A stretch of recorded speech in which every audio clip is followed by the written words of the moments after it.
Chapter 463. Qin Fenger simply couldn't stand Yunjian, so she purposely raised her voice so that her friends and relatives would take a good look at Yunjian. It would be best if they misunderstood that Yunjian was Siyi's mistress. After all, when Siyi drove his Lamborghini, everyone assumed that he was a rich man's son. Other than those rich men who could buy anything they wanted, who else could afford a sports car that cost more than $1 million? In 1998, country Z's economy had just started to take off. It was only in the 21st century that the economy started to pick up and gradually increased. The development of technology amazed everyone. However, one thing was for sure: in 1998, the prices of goods were still very cheap. Mistress? Before Yunjian could say anything, Siyi had already raised his eyebrows. His handsome face was as if it had been carefully sculpted, as if it was a perfect masterpiece created by God himself, without the slightest flaw. What? Isn't that the case? Qin Fenger replied confidently. Then, she suddenly thought of something and immediately said it. It's New Year's Eve now. Why aren't you at home? Why are you here other than for Yunjian? Qin Fenger's words were even more firm. It was as if she had seen the entire scene. Some people even felt that Qin Fenger's words made sense. If Yunjian and Siyi were a couple, shouldn't they have returned to Xinjiang town together? As for the current situation, Siyi had driven his Lamborghini to their doorstep. Based on what you said, aren't all the people who come to your house to look for you to keep you as their mistress? Yunjian used a very clever example to refute Qin Fenger's words. Qin Fenger's words were indeed nonsense, but there were too many loopholes in her words.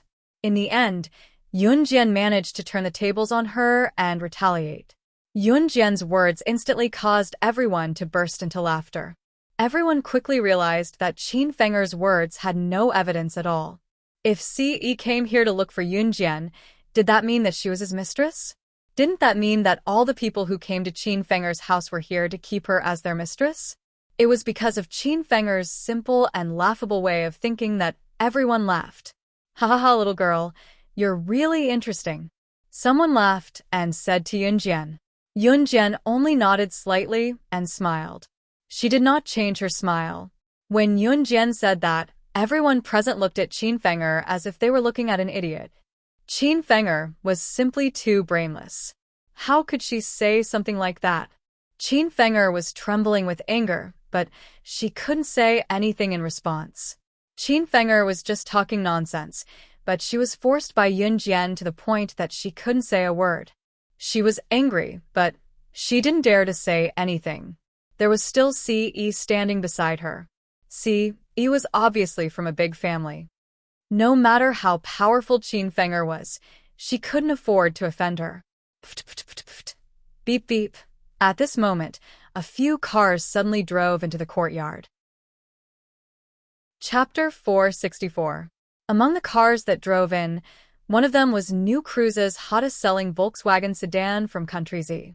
Following closely behind was a military jeep. The two cars attracted a lot of attention as they drove in. At the same time, the two cars stopped at the courtyard entrance after Siyi. What the hell? What's going on today? Why are there so many cars parked here? Someone could not help exclaiming when they saw the scene. Zhang Meihua's courtyard was small and narrow. Accommodating Siyi's Lamborghini was already its limit, so the two cars were parked some distance away from the courtyard entrance. The reason why the person exclaimed was because in previous years, there were only a few small cars that could be seen in a small place like Xinjiang town. Today, 3 cars were parked in front of Zhang Meihua's courtyard entrance, completely stunning the crowd. Zhang Zhifan, who got out of the Volkswagen sedan, felt as though he had just made a fortune and returned home. On the other hand, Zhang Zhifan and his brothers were originally from Xinjiang town. However, their home was still in Xinjiang town. Another tall jeep also stopped in front of them. Then a person got out of the jeep. Yunjian's eyes flashed. She narrowed them slightly, but there was a beautiful glow in her eyes. New Cruise's CEO. Oh my god, why is New Cruise's CEO here? Zhu Jie did not make a sound for a long time, but when Zhang Zifan spoke, he pointed at Zhang Zifan as though he had seen some shocking VIP. Hearing that Zhang Zifan, who had appeared out of nowhere, was New Cruise's CEO, everyone was shocked. Everyone present looked at him from head to toe. With New Cruise's recent fame and Zhang Zifan's hard-working management that was not afraid of hardships, New Cruise had become the representative of Country Z. There were even businesses overseas that were interested in collaborating with New Cruise. Therefore, there was no one present who did not know about New Cruise. New Cruise had become the representative of the country's automobile industry. Facing Zhang Zifan, the CEO of New Cruise, the group of people started to get excited. It was him. This middle-aged man was New Cruise's CEO. This news was simply too shocking. In contrast to the crowd's surprise, Zhang Zifan did not show any hint of arrogance. Of course, pride was a must. Hello. Qin Li was the first to reach Zhang Zifan. Wiping the back of his hands, he extended his hand to shake Zhang Zifan's hand in greeting. Qin Li's tone even carried a hint of inferiority. Hello. Zhang Zifan did not extend his hand to shake Qin Li's hand, nor did he express anything. Instead, he went to Yun Jian after saying that. Then, Zhang Zifan's respectful voice rang. Sister Jian. He was already in front of Yun Jian and nodded at Yun Jian in greeting. In spite of it, everyone present was stunned when they heard him. Zhang Zifan was New Cruise's CEO. This was common knowledge. Logically speaking, someone who Zhang Zifan addressed as sister must be his immediate superior. It was also rumored that New Cruise's CEO was a young lady. No one knew what she looked like. In spite of it, Zhang Zifan's greeting and what Yun Jian said earlier, could it be that Yun Jian was the famous CEO of New Cruise? Qin Li was dumbfounded, so was Zhu Jie. Chapter 465. Yun Jian nodded. Just as everyone was stunned for a few minutes, a person also got out of the jeep that had been following the Volkswagen all the way. It was Gu Junjian. Gu Junjian was dressed in formal casual attire. Without his military uniform, Gu Junjian looked valiant. Another person got out of the Volkswagen. He carried a huge pile of New Year's gifts and walked over with Gu Junjian. Gu Junjian's hands were full as well. He carried a huge bag of expensive Terrea fragrance gifts. It was obvious that Gu Junjian and Zhang Zifan had come together. Both of them had rushed over on the first day of the new year to pay their New Year's greetings to Yun Jian. The person who got out of the Volkswagen was Brother He, who had represented New Cruise at the dinner party hosted by Zhang Xiaofeng's father not long ago. Brother He and Gu Junjian were walking over together. Both of them were carrying many expensive New Year's gifts. Gu Junjian had gotten to know Zhang Zifan through Yun Jian. Therefore, they had agreed to come to Xinjiang town to pay their New Year's greetings to Yun Jian. Gu Junjian and Zhang Zifan were busy people. They would be so busy after the new year that they would not have time to pay their New Year's greetings. Therefore, they had come to Yun Jian's hometown earlier to pay their New Year's greetings. Therefore, Yun Jian did not know that they would come. Gu Junjian and Brother He walked to Zhang Meihua's door and placed the huge pile of gifts by the door sill. Everyone's eyes were glued to the gifts. They saw that the gifts that Zhang Zifan and Gu Junjian had brought were all expensive items. For example, the bag of Terrea fragrance in Gu Junjian's hands. Although Terrea fragrance was not the most expensive item, it was rare to see someone bring a huge bag of Terrea fragrance to pay their New Year's greetings in 1998. It was obvious that they were not ordinary people. Sister Jian, there's a lot of work to do in the company after Lunar New Year, so we're here early to wish you a Happy New Year, Zhang Zifan explained, looking at Yun Jian. Yun Jian nodded softly.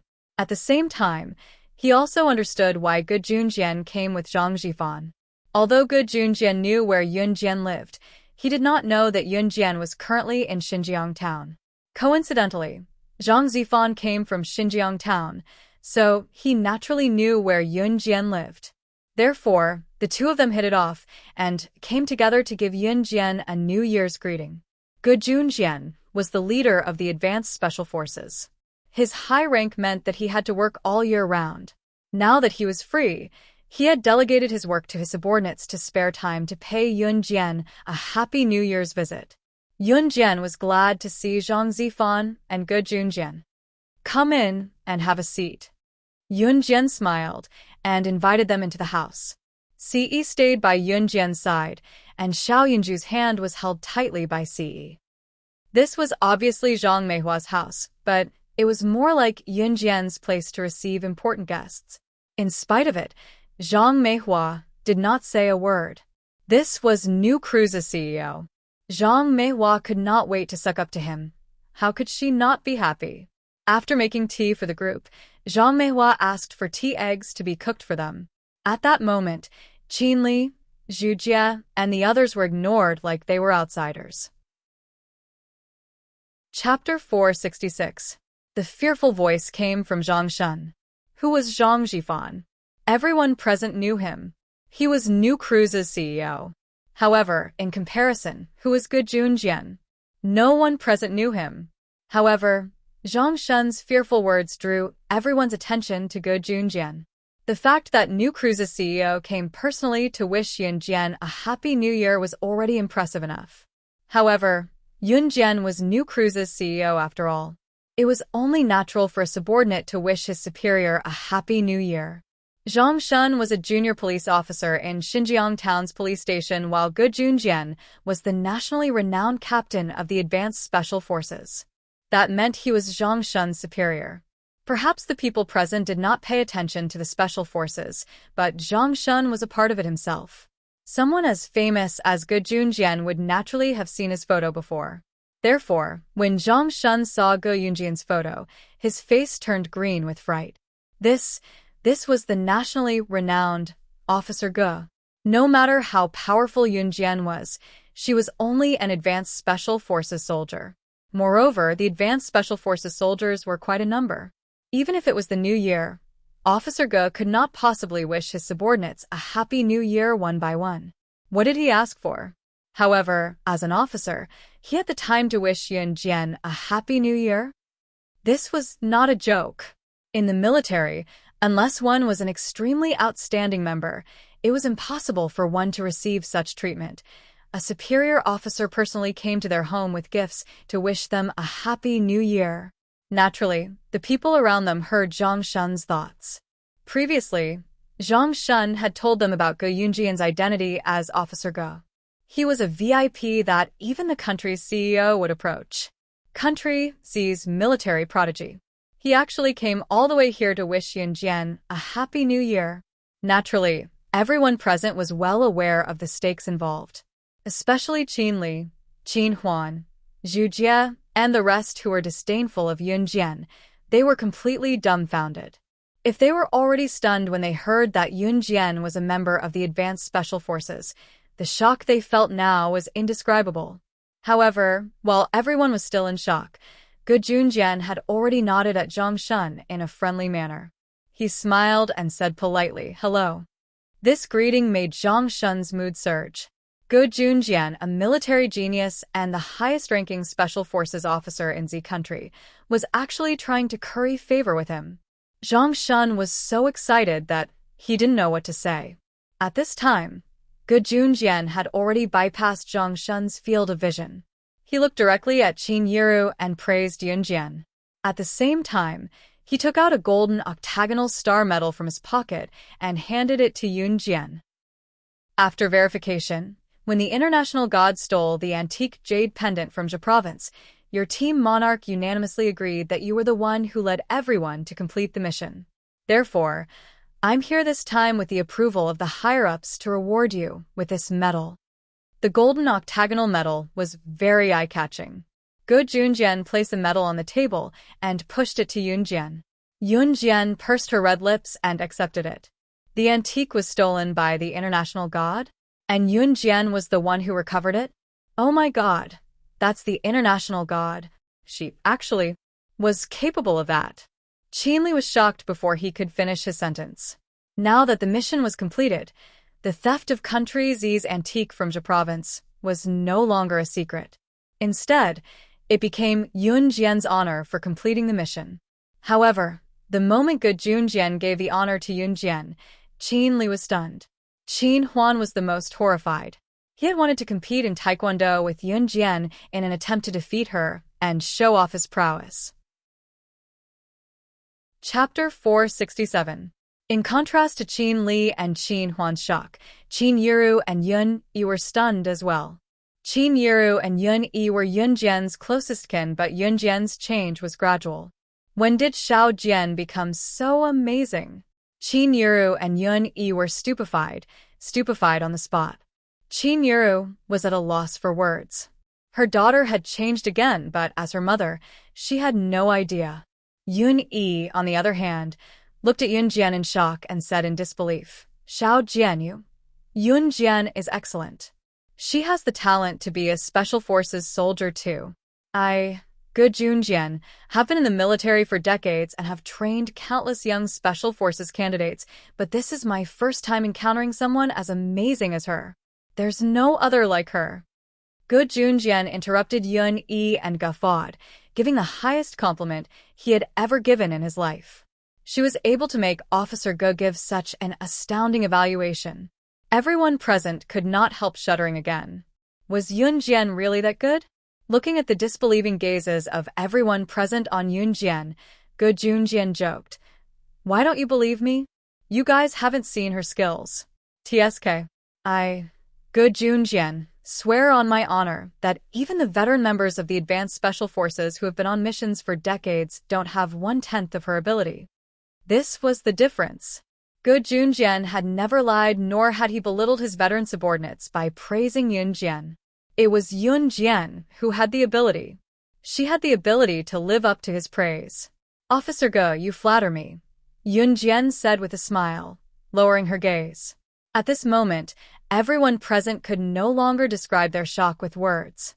Of course, that was excluding Ce and Xiao Yunju, who was shaking his head nonchalantly. Since Good Yun Jian had said so, Yun Jian was naturally capable. Qin Yiru was shocked as well. Both she and Yun Yi knew that Yun Jian was in the Advanced Special Forces and received daily training, sometimes even going out on missions. Every time Yun Jian went out on a mission, Qin Yiru would tell her that her life came first and that she must come back safely. Qin Yiru, however, did not expect Xiao Jian's missions to be so difficult. From Gu Yunjian's words, Qin Yiru knew that Xiao Jian's ability had reached such a terrifying level. Mom, I don't take risks when I go out on missions. I'll only take action when it's completely safe. You don't have to worry about that. Yun Jian looked at Qin Yiru and saw through her worries. Qin Yiru was not proud of Yun Jian but worried that something would happen to her when she went on such a dangerous mission. Hearing Yun Jian's assurance, Qin Yiru's frown eased a little. Don't worry. Every mission I assign is based on their ability. If she doesn't have the ability to complete the mission perfectly, I won't assign her to it. Good Yun Jian assured Qin Yiru as well. Qin Yiru looked up and glanced at Go Yunjian's handsome face before nodding and telling him softly in a pleading tone, Officer Go, please take care of my Xiao Jian. This was a mother's worry for her child. Good Yun Jian nodded. In contrast to Qin Yiru's worry, C was not bothered at all. Chapter 468. With Gu Yunjian's assurance, Qin Yiru felt much more at ease. Of course, she was also overjoyed after she calmed down. The joy came from Yun Jian's excellence. She was Yun Jian's mother. Hearing Gu Yunjian's praise, Qin Yiru, as Yun Jian's mother, was naturally proud. At this moment, Qin Li and the others, who had been completely ignored, continued to dejectedly bid their farewells. They didn't have the face to stay here anymore. Zhang Meihua did not ask them to stay, as she watched them leave. She was busy entertaining Yun Jian, Gu Junjian, and Zhang Jifan, so she did not even have the time to send them off. Zhang Meihua was a practical person. She would hook up with whoever was successful. Before Gu Junjian and the rest came, Qin Li, who was a high-ranking official in Zhe province, had undoubtedly become the center of attention. Zhang Meihua, of course, fawned over him. Now that she saw Gu Junjian, Zhang Zifan, and Yun Jian, who were many times more powerful than Qin Li, she did not even bother to take the time to send them off. After they left behind a pile of tea leaves, eggshells, melon seed shells, peanut shells, and so on that were used to entertain guests during the Lunar New Year. The guests she entertained today were actually the same as the guests she entertained during the Lunar New Year. Qin Yiru and Zhang Meihua cleared everything on the table, while Ge Junjian and Zhang Zifan bid farewell and left. It was already 9 o'clock at night. Time passed quickly as the group chatted away. It would take at least 2 hours to return to Longmen City from Xinjiang town, so it was almost 11 when Ge Junjian and Zhang Zifan returned. Why don't you all stay for the night? There are enough rooms at home. It was Qin Yura's first time asking people to stay as the host since she returned to her parents' home. If it had been before, Qin Yura would not have dared to say so. Zhang Meihua's house was actually the house of Yun Jian's uncle, Qin Liqian. Zhang Meihua and her late husband, Qin Youfu, had left this house behind because daughters were all going to get married when they grew up and they only had one son. It was reasonable that this house became Qin Liqian's property. A married daughter was like spilled water. Since Qin Yuru was married, there was no reason for her to return to her parents' home. Actually, even if Qin Yuru came back, she would incur his sister-in-law's displeasure. Qin Liqian was a married man now. Even if Zhang Meihua was still around, Qin Yuru could still stay with her parents for a while after the divorce. However, if Zhang Meihua was gone too, it would be awkward even if Qin Yuru wanted to come back in the future. This was the reality of rural people. Therefore, it was important for a girl to choose a good husband when she got married. Having an elder brother in her parents' home meant that it was impossible for her to return to her parents' home for a long period of time after the divorce. Qin Yuru had been forced to put up with Yun Gang's gambling addiction back then because she did not know where to go after the divorce.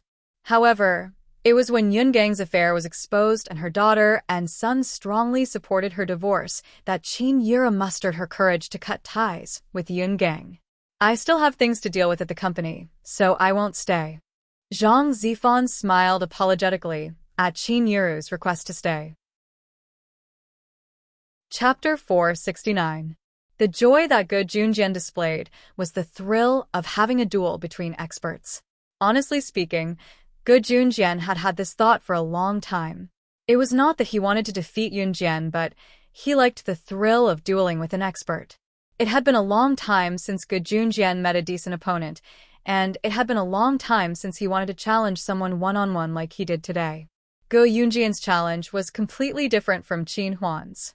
Qin Huan wanted to challenge Yun Jian purely because he wanted to put on airs in front of everyone. Ge Junjian, on the other hand, wanted to duel with Yun Jian because of Yun Jian's ability. To Ge Junjian, only a duel between two experts was the true meaning. The biggest difference between Ge Junjian and Qin Huan was that Ge Junjian would not find an excuse or feel indignant even if he lost. Sister Jian, I'll be leaving with old He then, Zhang Zifan told Yun Jian with a smile. Yun Jian nodded at Zhang Zifan and watched as Zhang Zifan and old He reversed their car and left. It was only then that Yun Jian turned to look at Ge Junjian with a glint in her eyes. I accept. Ge Junjian was considered an expert and Yun Jian would never underestimate an invitation from an expert. Jia, what's a duel? Xiao Zhu wants a lollipop now. Right after Yun Jian said that, Xiao Yunzhu, who stood beside Si, tugged at Yun Jian's sleeve and looked at Yun Jian pitifully. Take Xiao Zhu to the shop to buy lollipops. Si shoved Xiao Yunzhu's hand into Yun Jian's right in front of Ge Junjian and the others, and even grabbed Yun Jian's hand. Yun Jian was about to say that she had just accepted Ge Yunjian's challenge and wanted to duel with him. As if he knew what she was thinking, Ce turned his exquisite side profile to face Ge Junjian. There was an unusual golden glow between his sharp brows as he glanced at Ge Junjian and said, I'll duel with you on her behalf. Ce was not asking for Yun Jian or Ge Yunjian's opinion when he said that. He was only announcing the fact that he was going to duel with Ge Junjian in place of Yun Jian. Ge Junjian was stunned for a few seconds when he saw Ce suddenly stand up and say that he was going to duel with him on Yun Jian's behalf. Ge Junjian already had some understanding of Yun Jian's strength. However, Ge Junjian was unable to guess the bottom line of Yun Jian's strength. Therefore, Ge Junjian had another intention when he proposed to duel with Yun Jian. He wanted to test Yun Jian's strength. He wanted to test how strong Yun Jian was. Unexpectedly, Ce, who had been standing behind Yun Jian and holding Xiao Yunzhu's hand, said that he wanted to duel with him on Yunjian's behalf. More importantly, Ge Junjian saw an unusual glint in this 19-year-old man's eyes. Ge Junjian did not dare to recklessly guess Ci's identity. Ci did not give Ge Junjian any chance to reject him either. "All right, I'll take Xiao Zhu to buy some lollipops." Yunjian did not see the golden glint in Ci's eyes. When Xiao Yunju held her hand and looked at her with pitiful eyes, Yunjian pulled Xiao Yunju's hand and walked towards a shop near Xinjiang town. Before they left, they did not forget to bid farewell to Ci and Ge Junjian. Qin Yiru was not downstairs at the moment, so she did not see this. Since Ge Junjian and Ci were still there, she and Zhang Meihua went to tidy up the empty bed. Chapter 470. In other words, only Ci, Ge Junjian, and Yun Yi were left in front of the courtyard. As for Qin Fenger, she had been sent back to her room by Zhang Meihua after she spoke rudely to Yunjian. Qin Fenger was not afraid of anyone but her grandmother, Zhang Meihua. Therefore, she ran away in a huff when Zhang Meihua spoke. In fact, if not for that, Qin Fenger, who had been courting death, would have been in trouble. Yunjian might have just let it go. As long as Qin Fenger did not cross the line, she would not have done anything to her. However, Ci was still around. Anyone who dared to humiliate Ci's woman would end up in a terrible state.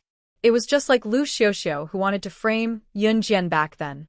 Lu Xiuxiu had schemed to humiliate Yunjian by taking a video of Yunjian with other men to humiliate her. In the end, she had been sold into a brothel by Ci's men. Ci was not a good person. He would kill anyone who dared to bully his woman, even if they were women. A gentleman did not hit a woman. That was a lie made up by useless people. If he could stand by and do nothing when his woman was being bullied, then he would not be Ci. He would be called a coward. Yunjian was not there for what happened after that. She was already holding Xiao Yunju's hand and walking towards the small shop in Xinjiang town. The small shops in Xinjiang town were usually open until 10 p.m. That was because the townspeople usually went to bed after 8 o'clock. The shop had been open for a long time to be able to stay open until 10 p.m. However, today was an exception because it was New Year's Eve. Other than young children, everyone would stay up until the New Year. This was especially true for children after the age of 7 or 9. They were the most interested in staying up until the New Year and asking for red packets. At 12 p.m. on New Year's Eve, firecrackers were a trend in the townspeople. Before 12 o'clock in the evening, many people came to the store to buy firecrackers and candles. Therefore, small shops that knew a little about business would stay open on New Year's Eve until 12 o'clock before closing. These things and common sense were things that Yunjian had never heard or experienced in her previous life. Yunjian, who wandered around the edge of the world and was always on guard against the people around her, would be killed if she was not careful. She had never lived the comfortable life of a normal girl. Therefore, Yunjian cherished everything she had now. Yunjian held Xiao Yunju's hand and went to a small shop not far away. This was the shop where Yunjian had called Tiger Leopard from the kosher mercenaries when she had just been reborn. The owner of the shop was an old man. Yunjian had been to this shop when she had just been reborn. At that time, the shop owner had casually asked her, "What do you want to buy?" Today, Yunjian held Xiao Yunju's hand and stepped into the shop again. The shop owner glanced over and recognized Yunjian immediately. He even shouted in surprise, "Hey, aren't you the little girl who called my shop a few months ago?" Yunjian blinked. She held Xiao Yunju's hand and walked into the shop. She asked curiously, "You know me?" Chapter 471. Yunjian smiled awkwardly when she heard the store owner's exaggerated words. So this was how he remembered her. "Oh, by the way, young lady, are you here to make a phone call again?" The shop owner sat down and asked Yunjian after he recovered from his agitated state just now. No. Yunjian shook her head and led Xiao Yunju into the store. Then, she turned to the store owner and grinned. "I'm buying snacks with my brother today." She wasn't doing strange things. When Yunjian was reborn, she was always at the top of the world, so Yunjian was unfamiliar with the world. She always did things her own way in her previous life, so she followed her own personality when she was reborn. However, after living here for a while, Yunjian realized that it wasn't advisable to do that. Oh, okay. Pick whatever you want. The store owner laughed heartily and nodded. Yunjian held Xiao Yunju's hand and walked around the store. Someone came to buy fireworks outside, so the store owner went out to take care of it. Midnight on New Year's Eve was the time when the fireworks were the loudest. However, it was only 9 o'clock, which meant that it was the time when the fireworks were the quietest. Every year on New Year's Eve, 9 o'clock, 10 o'clock, and 11 o'clock were the quietest times. Just like the darkness before dawn, the quieter it was now, the noisier the fireworks would be when it was 12 o'clock. Yunjian let Xiao Yunju pick a big bag of snacks, Lay's potato chips, bubble gum, lollipops. Xiao Yunju picked a few lollipops alone. Xiao Yunju picked as he muttered. Strawberries for brother Ce, blueberries for sister, lychees for Yun. Her small hand picked through the pile of lollipops stuck in the box. Yunjian wasn't a patient person, but she was very patient with Xiao Yunju. In the end, Yunjian patiently accompanied Xiao Yunju to pick out his favorite snacks. After paying, they walked to Zhang Meihua's house. Although it wasn't far from Zhang Meihua's house, they still had to cross a few streets. At this time, every house was brightly lit, so there was no need to walk in the dark. Bang! Pa! At this moment in the silence, there were fireworks. At this time, there would also be people setting off fireworks, but it was a minority. Yunjian narrowed her eyes. She held Xiao Yunju's hand and walked around an aisle. Coincidentally, a family in this aisle was setting off fireworks. It was not yet 12 o'clock. Most of the fireworks at this time were to worship the gods and pray for blessings in the coming year. Most of the villagers were superstitious, while the people of Longmen City were used to worshipping the gods with animals like pigs' heads, chickens, and ducks. At the same time, they would also burn some Buddhist scriptures during the worship. These were the customs passed down from the older generation. Yunjian held Xiao Yunju's hand and walked along the edge. When the fireworks were over, just as Yunjian and Xiao Yunju were about to cross the aisle, a group of mischievous children ran out with matches, lighters, and small firecrackers. Look, there's a bad guy walking past us. Quick, blow them up. Blow them up. One of the children who looked arrogant and domineering pointed at Yunjian and Xiao Yunju. A boy with a crew cut grabbed a bunch of small firecrackers and lit them as fast as he could, throwing them at Yunjian and Xiao Yunju. Chapter 472. Yunjian's eyes lit up when she came out to buy some snacks and encountered such a situation. Sister. Xiao Yunju panicked. He grabbed Yunjian's sleeve in fear, and his small and stubborn body stood in front of Yunjian, wanting to block the pile of small firecrackers for Yunjian. Xiao Yunju was still young, but people were sensitive to danger. It was especially so for Yunju, whose experience in his past life had sharpened his sense of danger. When danger came, Xiao Yunju's first reaction was to block it for Yunjian. Xiao Zhu, come here. Yunjian shouted softly. She took Xiao Yunju and pulled Xiao Yunju to the side, while she dodged to the side. Her quick and efficient movements made the parents of the naughty children, who were anxiously watching the situation from afar, shocked. She had made a turn to the side to avoid the attack, her speed unbelievably fast. After all, this group of naughty children had just lit the small firecrackers and thrown them at her, but Yunjian easily dodged and took Xiao Yunju to avoid the big pile of small firecrackers. Wow, that's amazing. At this moment, even the little boy with the crew cut who had just lit the small firecrackers and threw them at Yunjian and Xiao Yunju opened his mouth wide in surprise. He looked as if he had seen something amazing and looked straight at Yunjian. However, before the little boy with the crew cut could finish his sentence, he was slapped on the head by his parent. How did I teach you? I bought you small firecrackers and you learned to do bad things? The little boy with the crew cut's mother hit him a few times and then took away all the small firecrackers in his hands. No more playing. Hurry up and apologize to big sister. The crew-cut boy's mother took away the pile of small firecrackers and rushed the group of people to Yunjian to apologize. The naughty children were restrained by their parents, and they all apologized unwillingly. Yunjian only glanced at them and did not say whether she accepted the apology or not. She pulled Xiao Yunju away. The naughty children's mother did not say much. By the time Yunjian brought Xiao Yunju back to Zhang Meihua's house, a small square folding table was already set up outside Zhang Meihua's house. There were 2 people sitting on the left and right sides of the table, and 1 person standing next to the table. The people sitting on the left and right were naturally Good Junjian and Ce.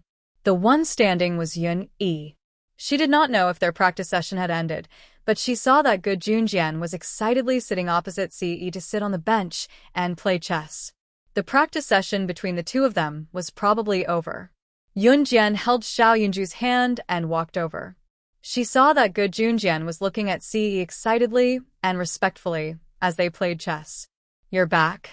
Ce tilted his head and asked Xiao Yunju. At the same time, he looked up at Yunjian. Because Ce was sitting on a stool, he could only look up at her. "Yes."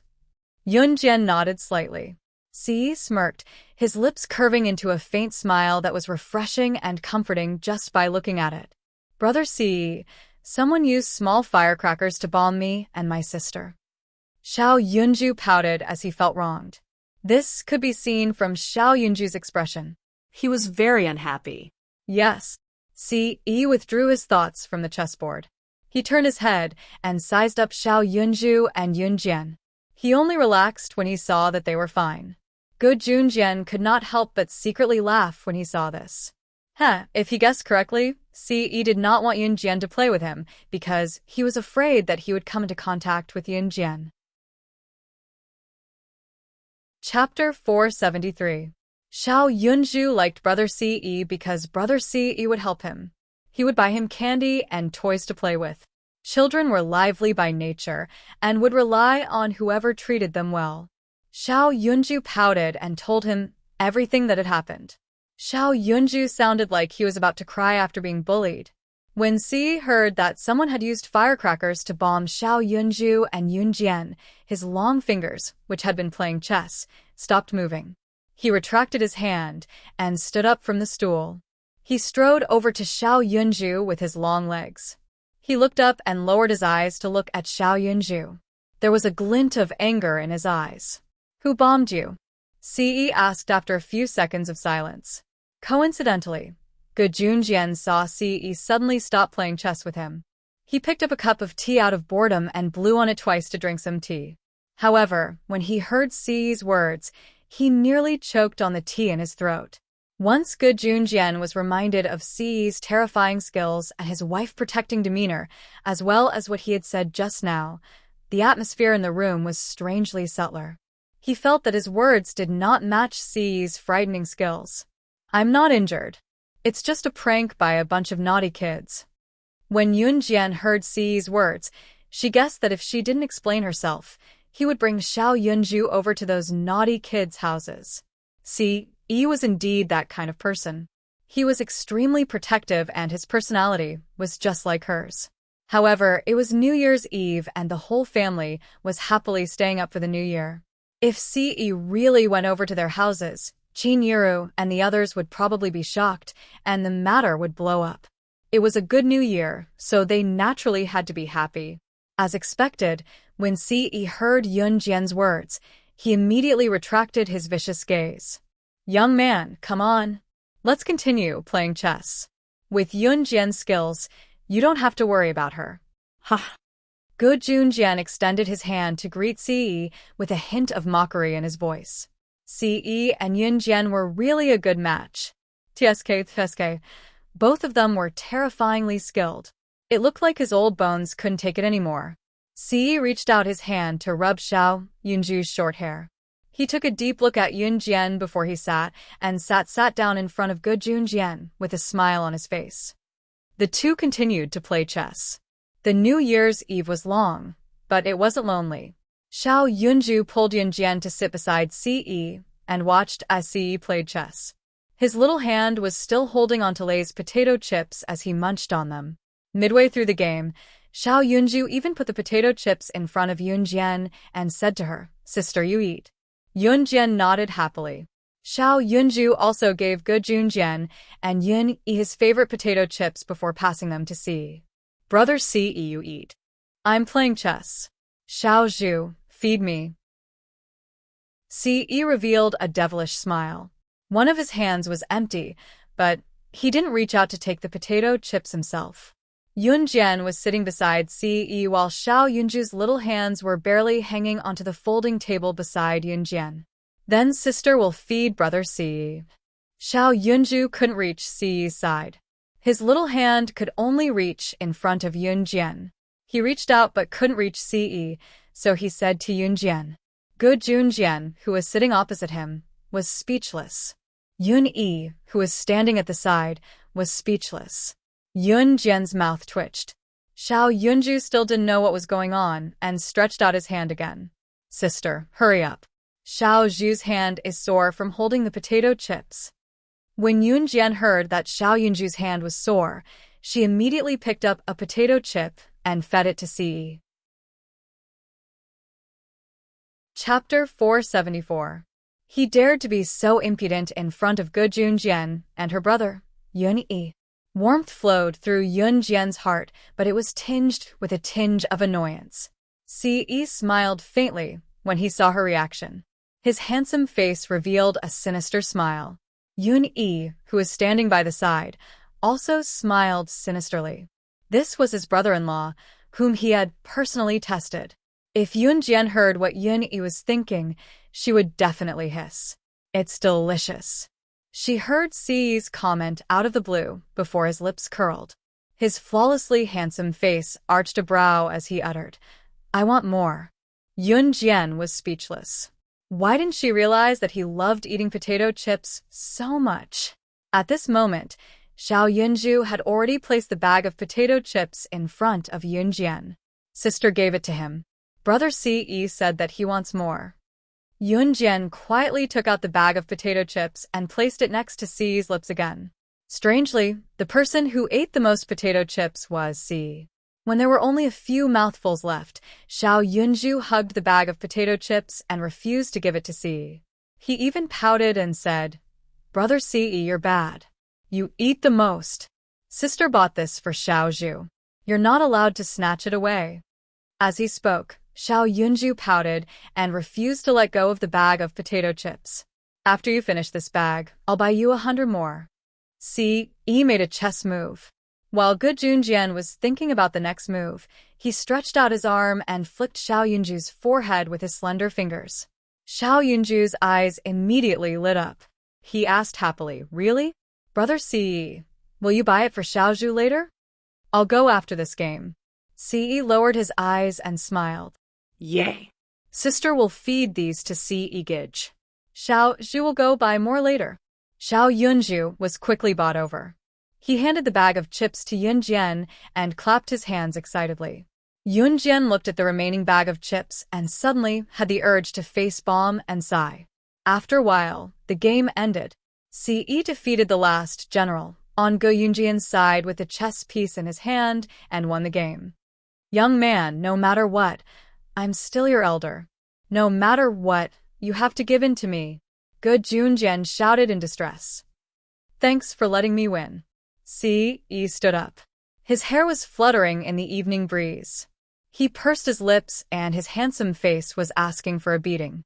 "I'm not playing anymore." Gu Junjian spread out his hands and shouted. Si also had the same thought. He smiled slightly and walked over to Xiao Yunju's hand and pulled him toward the store. When they left, Xiao Yunju was holding Yunjian's hand. Thus, Si dragged Yunjian to the store through Xiao Yunju. "I'm old. I'm useless." Gu Junjian smiled awkwardly and stood up. Yun Yi also smiled and nodded at Gu Junjian. Coincidentally, Qin Yuru had already made the bed and came downstairs. "Mom, I'll go upstairs first." When Yun Yi saw Qin Yuru coming down, there was no one left to entertain Gu Junjian. He said, and went to his room. "Oh, okay." Qin Yuru nodded. Thus, Only Go Junjian and Qin Yiru were left downstairs. Chapter 475. I won't compromise. I won't compromise. Go Junjian laughed heartily, as he was quite frank about it. Go Junjian didn't want Qin Yiru to think that he was trying to appease her, so he sighed and said, "Don't think that I'm so noble. I'm just like those of us from the Special Forces. What kind of place haven't we slept in? How could there be a big bed when we're out in the wild? It's like using the sky as your room and the ground as your bed. Hee hee, I'm used to it." Go Junjian wasn't trying to get Qin Yiru to sympathize with him, but he was trying to convey that he wasn't a spoiled person. He wouldn't dislike this place just because the living conditions were bad. "Officer Go, you're also someone with a story." Qin Yiru smiled, but her expression wasn't as stiff as before. Go Junjian was easy to get along with, so Qin Yiru didn't feel pressured. "Aye, that's right. Who doesn't have a story when they're at our age?" Go Junjian's smile weakened a little. He seemed to have recalled some sad memories. "That's right." Qin Yiru rubbed the back of her hands. Standing in the courtyard, the cold wind outside still made her shiver. "Officer Go, let's go inside quickly. It's windy outside. Look, I didn't treat you well. I forgot that you were playing chess in the courtyard. The wind is so cold. Let's go inside quickly." Qin Yiru suddenly remembered that Go Junjian and Si had moved stools and folding tables outside to play chess. It wasn't that cold outside, and there were lights outside Zhang Meihua's house. Go Junjian was playing chess just now, so he forgot that he was still in the courtyard. However, after Qin Yiru reminded him, he immediately felt a little cold. He nodded and said, I, that's good. Haha, I was playing chess so well that I forgot that I'm already numb from the cold. I'm getting old." Ha! As he spoke, Go Junjian helped Qin Yiru put away the folding table, low stool, and other things into the house. Go Junjian was an upright person. When Qin Yiru packed up her things and wanted to move the folding table and other clumsy things back into the house, he rushed to help her. Qin Yiru immediately had a good impression of Go Junjian. Moreover, it was still early, so Yunjian and Si brought Xiao Yunju to shop at the store. After Zhang Meihua finished packing, she went to Xinjiang Town's town hall for a square dance. In this era, square dancing had already begun to sprout. As for Qin Liqian and his family, they were already nestled in their beds. They did not stay up for the new year, as sleeping late was not good for their health. Furthermore, they cared about their health, so they went to bed early. Coincidentally, there was no one around and they had nothing to do. Seeing that Si, Yunjian, and Xiao Yunju were not around, and Yun-Yi had also returned to her room, Qin Yiru simply moved a stool over and started chatting with Go Junjian in the house. They talked about their lives, their past, and their experiences. Qin Yiru and Go Junjian were people who had spent half their lives, so naturally, they had experienced many things. They would not have known if they did not ask, but after asking, they found out that Go Junjian had already divorced his ex-wife. The reason was that he was in the military and could not stay at home all year round to accompany his wife and son. His wife could not stand it and ran away with another man. There was only one son left in the family. However, his son was currently studying abroad and would not return home for the new year. Therefore, even if it was the eve of the new year, when he reunited with his family, Go Junjian felt that it did not matter whether he went home or not. Because if he went home, he would be the only one in the large and empty villa. Chapter 476. After listening to Go Junjian's experience, Qin Yiru could also feel a trace of sadness from Go Junjian's words. "Officer Go must have loved your wife very much back then, right?" Qin Yiru asked. She was already in her 40s and had already given birth to 2 children. However, for some reason, she was interested in Go Junjian's affairs. Go Junjian seemed to have no one to vent his frustrations on all these years. Now that he met Qin Yiru, it was as if he finally had a place to vent his frustrations. He nodded and then shook his head. "At that time, I just thought that she was pretty. I don't know if I loved her or not. In any case, this marriage was arranged by my parents when they were still alive. Later on, she suddenly said that she wanted to divorce me, so I immediately agreed. Actually, I still have some feelings for her. After all, we have been together for so many years. Chin Yuru also understood after hearing Go Yoonjian's explanation. She reckoned that Go Yoonjian's marriage was the kind of marriage where the two families were well matched in terms of social status. The rich and powerful families of the upper class were particular about matching in terms of social status. Moreover, marriage matching would also involve the interests of both families. Go Yoonjian's behavior was just like that of someone from a rich and powerful family. Actually, I'm also a little similar to you. Chin Yuru also shook her head and smiled. The night was long, but the two hearts that had been without love in their early years and had been alone and bumpy along the way gradually formed a line of intersection on two parallel lines that would never intersect. It was just that no one had noticed it yet. Going back to when Ce was dragging Yunju and Yunjian to the shop just now, Yunjian's expression changed drastically. Woof woof. Woof woof woof. It was already late at night. The night between 8:30 p.m. and 12 o'clock p.m. on New Year's Eve was the quietest. Occasionally, the sound of fireworks would resound through the sky. However, after the sound of fireworks subsided, it would be a deep silence. Yunjian and the other two could even hear the barking of dogs. Sister, brother Ce, leave quickly. Xiao Zhu is scared. There's a dog. Xiao Yunju held Yunjian's hand with one hand and Ce's hand with the other. His short legs ran even faster, and his body leaned forward like a little hero charging forward. Xiao Zhu, don't be afraid. Big sister and your Gij Ce are here. Yunjian comforted her, but Xiao Yunju still pulled her along. He didn't hear any barking the last time he came out, but this time, he heard a series of barks. Ce strode forward with his slender legs. Every step he took was enough for Xiao Yunju to drag him and Yunjian along for quite a distance. He smirked and turned slightly to the left. From the corner of his eye, he could see Yunjian's clean and delicate face through the moonlight. Xiao Yunju ran very fast when he passed by the door of the group of brats. A glint flashed across Ce's eyes. In the end, Xiao Yunju dragged the two of them to the entrance of the store. There were many people standing at the entrance of the store. These people seemed to be here to buy fireworks. Yunjian was pulled along by Xiao Yunju and Ce as they walked over. Hee, it's you guys. At this moment, a childlike laughter suddenly rang out. Yunjian turned her head and saw a little boy about the same age as Xiao Yunju standing beside an adult looking at them. This adult seemed to be here to buy fireworks. There was a group of people behind this little boy. They were also a group of children and they seemed to be his playmates. Wasn't this little boy the crew-cut brat who lit the firecrackers to bomb her and Xiao Yunju? Yunjian narrowed her eyes. Chapter 477. This boy with a crew cut was called Wei Jin. He was one of the most mischievous children in the group. Yunjian and Xiao Yunju had just passed by his house. When he heard his friend's words, Wei Jin immediately picked up a small firecracker to attack Yunjian and Xiao Yunju, especially when it was obvious that he was brainless. At this time, another child beside him egged him on, and Wei Jin immediately became angry.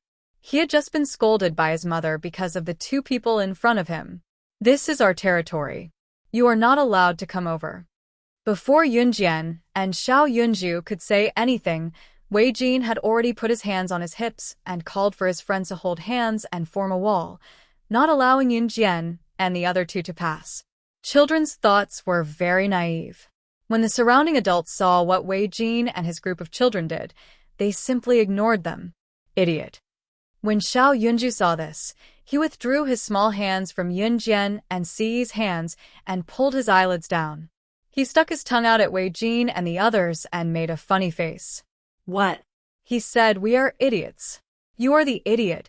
You're the idiot. You're the idiot. When Wei Jin heard this, his short and chubby body immediately walked over. Jin, come on, hit him. Chase them away. A group of boys stood behind Wei Jin and cheered. They were all typical brats. With this coaxing, Wei Jin became even more enthusiastic. When the adults weren't paying attention, He ran over and stretched out his hand to push Xiao Yunju. When children fought with children, it was usually you push me, and I push you. Because the children were still young, most children didn't know any other complicated actions other than pushing each other around. However, when Wei Jin ran in front of Xiao Yunju and wanted to give him a hard push, Si grabbed his wrist. You let go. This is between us men. Wei Jin used the attitude of an adult and looked up stubbornly at Si. You want to bully him? Si lowered her head and looked at Wei Jin, who was as fat as a rice ball. Her low voice was filled with dissatisfaction. He caused me to be scolded by my mother, so he wants to pay it back. Wei Jin gritted his teeth. Si suddenly let go of Wei Jin's fat fingers. He snorted softly and didn't care about anything else when he let go. Wei Jin was a child after all. Since Ce had let go of his hand all of a sudden, he stumbled 2 steps backward and fell to the floor on his back. When he fell to the ground, his hands and buttocks didn't hurt, but Wei Jin sat on the ground and cried, "Granny! Granny! Sob, sob, sob, someone is bullying me." Wei Jin's crying attracted the attention of the adults who were still buying fireworks. Hearing that, an old lady in her 50s wearing flowery clothes ran out of the store while swaying her, but in a very westernized manner. The old lady was still shouting, "Oh, my little baby! What happened? What happened?" After a while, the old lady rushed in front of Wei Jin and carefully pulled him up as if he was a treasure. "My precious grandson, what's wrong? Who bullied you?" "Granny will help you kill them, even if I have to risk my life." This old lady was Wei Jin's grandmother, Mulanhua. When Mulanhua saw her precious grandson fall, her heart almost fell out of her chest. Chapter 478. Wei Jin's cries of pain made Mulanhua's heart ache. Mulanhua hurriedly pulled her precious grandson up and checked him from head to toe. She mumbled, "Io, my baby. Where does it hurt? Granny will blow on it, and it won't hurt anymore." Mulanhua was extremely nervous. She looked Wei Jin up and down to make sure that he was fine. Then, she turned around and glared at Yunjian and the rest. This was her family's only child. In this generation, she only had one grandson.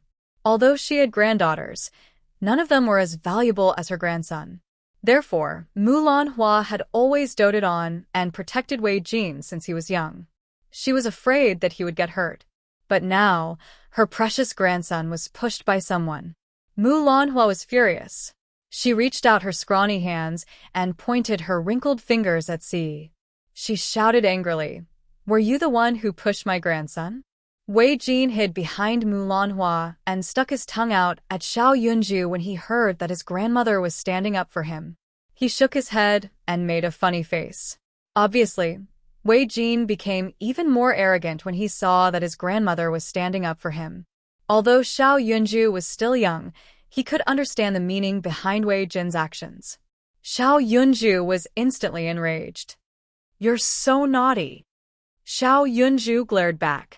However, Xiao Yunju had only taken 2 steps forward when Yunjian pulled him in front of her. "I didn't push him." Si didn't show any signs of fear. He only twitched the corner of his mouth and smiled mockingly.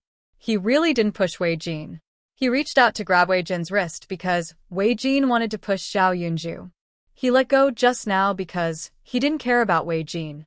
However, he didn't do anything.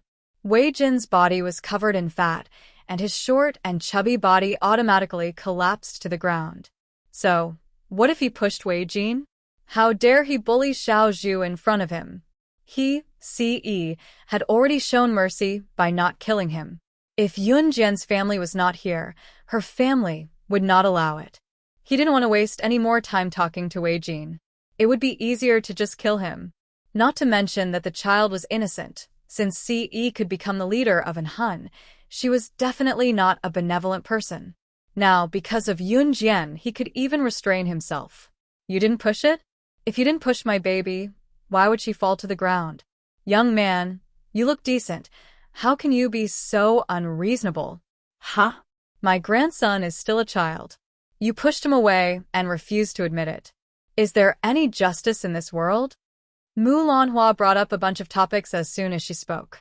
As soon as Mulanhua spoke, the people around her immediately agreed. That's right, that's right. Don't tell me that the child would fall on his own. This young man is really, he pushed someone down, but he doesn't admit it. The one who spoke was a long-tongued woman from the village. She usually liked to gossip and jeer with others.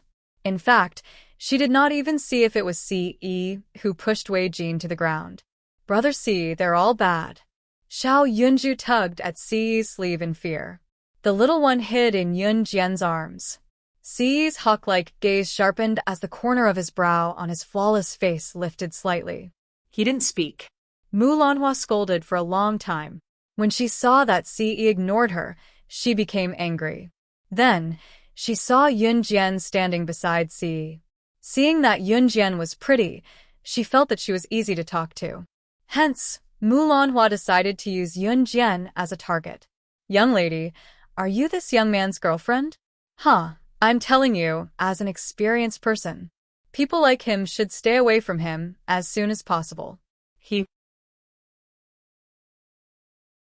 Chapter 479. C.E. shifted his gaze from Yun Jian to Mulanhua. There was a murderous glint in his eyes as his murderous aura flared. What did you just say? Say it again. He repeated her words. However, the tone that came out of his mouth was chilling. It was as if he would kill Mulanhua if she dared to say the same thing again. Mulanhua was also shocked by C.E.'s sudden change in demeanor. Her old bones trembled violently. The group of people who were watching the show were also frightened to the point that they quivered slightly. Say what you want me to say. I'll say it. Mulanhua was so frightened by C.E.'s demeanor that she stuttered. However, Mulanhua was an old woman. If she didn't suffer any real pain, she wouldn't be afraid at all. C.E. sneered when he saw Mulanhua's frightened look. This old woman actually wanted her to leave him. This was something that C.E. would never allow to happen. Once he set his mind on someone, even if she died, she would be his. No one could take her away from him. He reached out and placed his slender fingers beside his belt. There was a pistol hidden here. Since this old woman had crossed his bottom line, he would not hold back anymore. Although it was troublesome to kill a person, it was just a matter of words for the Hun organization to destroy a person completely. And since when had he, C.E., ever restricted himself to anyone? C.E. was just about to reach for his pistol when a pair of soft hands held him back. Glancing at her from the corner of her eyes, she saw Yun Jian's pretty face shaking from side to side. She meant to tell him not to kill. Seeing her gesture and the fact that her hand was still holding his, C.E.'s anger dissipated instantly, and he let go of her. Yun Jian did not stop C.E. because she could not bear to see him kill. She had killed so many people in her previous life that she could pave a bloody path. She and he were walking on the same path. However, in front of Xiao Yunju, Yun Jian did not want him to relive the terrible scene. More importantly, it was New Year's Eve. According to Qin Yu's words, they should celebrate the New Year peacefully so that everyone could be safe in the coming year. Mulanhua had no idea that she had just escaped with her life. She was now afraid of C.E. This was because the aura emitted by C.E. frightened her. How shocking. Horrifying. Mulanhua fiercely glared at C.E., as well as Yun Jian and Xiao Yunju. She cursed as she dragged Wei Jin into the store. Mulanhua continued, Jin, let's go. Granny loves you. Granny will buy you a bunch of delicious food. Mulanhua was immensely pleased with herself when she said this. Wei Jin was a left-behind child. Mulanhua doted on Wei Jin and provided him with good food and drinks since he was young. Wei Jin's parents worked outside and only came back during the New Year. At the same time, Wei Jin's parents worked at construction sites and received a high salary. Therefore, whatever Wei Jin wanted, Mulanhua never lacked for him. It could be said that Mulanhua's family was considered very rich in a town in 1998. Therefore, Mulanhua spoke with a deep sense of pride. On the other hand, C came to Xinjiang town dressed very plainly. His clothes were from a street stall, but they were surprisingly compatible with Yunjian. Therefore, Mulanhua thought that Ce was poor from the start, which was why she was so aggressive. "Boss, give my grandson 5 packets of potato chips, 10 lollipops. Oh, right, and 10 packets of hao jia." Mulanhua shouted at the top of her lungs the moment she entered the store, as if she was afraid that people did not know that her family was rich. "Okay." The shop owner nodded with a smile. At this time, Ce and Yunjian had already accompanied Xiao Yunju into the store. Mulanhua looked at Yunjian and the others with a look that said, "Can you afford it?" Chapter 480. 10 times. He wanted to buy everything in the store. When the group saw Ce tossing his bank card in front of the cashier counter and making such a bold declaration, they were all stupefied. The store had been open for a few years and had all kinds of things. However, it would take at least tens of thousands of yuan to buy everything in the store. Yet, Ce said that he wanted to buy everything at 10 times the price. That was hundreds of thousands. A few 100,000 yuan was enough to open a decent supermarket in this era. More importantly, how could he be so rich? From Ce's clothes, no one could tell that he was rich. However, perhaps it was because of his strong aura that he had a natural kingly aura. Therefore, everyone believed that he could really afford to spend so much money. Moreover, the card Ce threw out was real. This. The store owner, who was also the old man, was stunned. The store owner stood behind the cashier and was at a loss when he saw Ce throw out the bank card and what he said. As for Mulanhua and Wei Jin, they were standing there in a daze. Mulanhua's heart was racing. She suppressed her disbelief and looked at Ce as if she had seen a ghost. Could there really be so much money in the card? How could a person who could carry a bank card with hundreds of thousands of yuan on him be a simple person? But wasn't he wearing clothes from a street stall? Mulanhua couldn't understand. If Ce was so rich, why would he dress so shabbily? At this moment, Ce's magnetic voice was heard again. "Oh, right. There's 5 million USD in this card. Take the card. The password is 88s. You can go to the bank to verify it before you sell the items in the store to me." Ce pretended to suddenly remember something. He stretched out his hand and brushed his hair with his slender fingers. Then he spoke to the store owner leisurely. 5 million USD. Everyone almost fainted when they heard Ce's words. There was 5 million USD in the card. 5 million USD was equivalent to 30 million RMB. 30 million RMB. A millionaire was usually the kind of person who was worth millions. In 1998, there were very few people who could become millionaires. But what about Ce? He flung out his card, and it was 30 million. What a frightening thing this was. You. Mulanhua was not stupid. She could tell that Ce had slapped her hard in front of everyone. However, when Ce said that he would buy the store at 10 times the original price, Mulanhua had already regretted treating him this way. Initially, she had spoken rudely to Ce because he was dressed plainly and looked like a poor kid. However, Ce's generosity made everyone believe that even if he was the son of one of the richest men in Country Z, no one would doubt him. "I'm fine. This store is mine now. I don't intend to sell the items to you, so you can leave." Ce narrowed his eyes. He glanced at Mulanhua from the corner of his eyes. His handsome face revealed a trace of contempt. "Don't forget to take your grandson with you." He added a reminder. To be honest, this 5 million USD card was the card that Ce carried the least amount of cash on him. 5 million USD did not mean anything to him. After all, the assassins in Han would never accept a mission that was less than 5 million USD. Chapter 481. Mulanhua was a wealthy old lady. Her greatest pride was that she had a son who knew how to earn money. Therefore, Mulanhua was like a rich old lady, dressing herself up to the nines every day. At the same time, Mulanhua would also look down on those who were not rich. Of course, during this period, she didn't forget to make friends with those rich ladies. Mulanhua was not polite to Ce and Yunjian, but at this moment, she was speechless. Granny, it hurts. Wei Jin was still a child. He did not even have the concept of large amounts of money. Seeing that Mulanhua did not stand up for him like she usually did, Wei Jin placed his hands on his buttocks and cried at Mulanhua. The meaning of this was very obvious. Usually, Mulanhua would pluck the stars from the sky for him when she heard his cries. But today, Mulanhua was still indifferent when she heard his cries. Wei Jin was anxious. He wanted Mulanhua to stand up for him so badly. Hence, he reached out his short hand and tugged at Mulanhua's clothes. Granny, Jin is in pain. He pushed me. He just pushed me.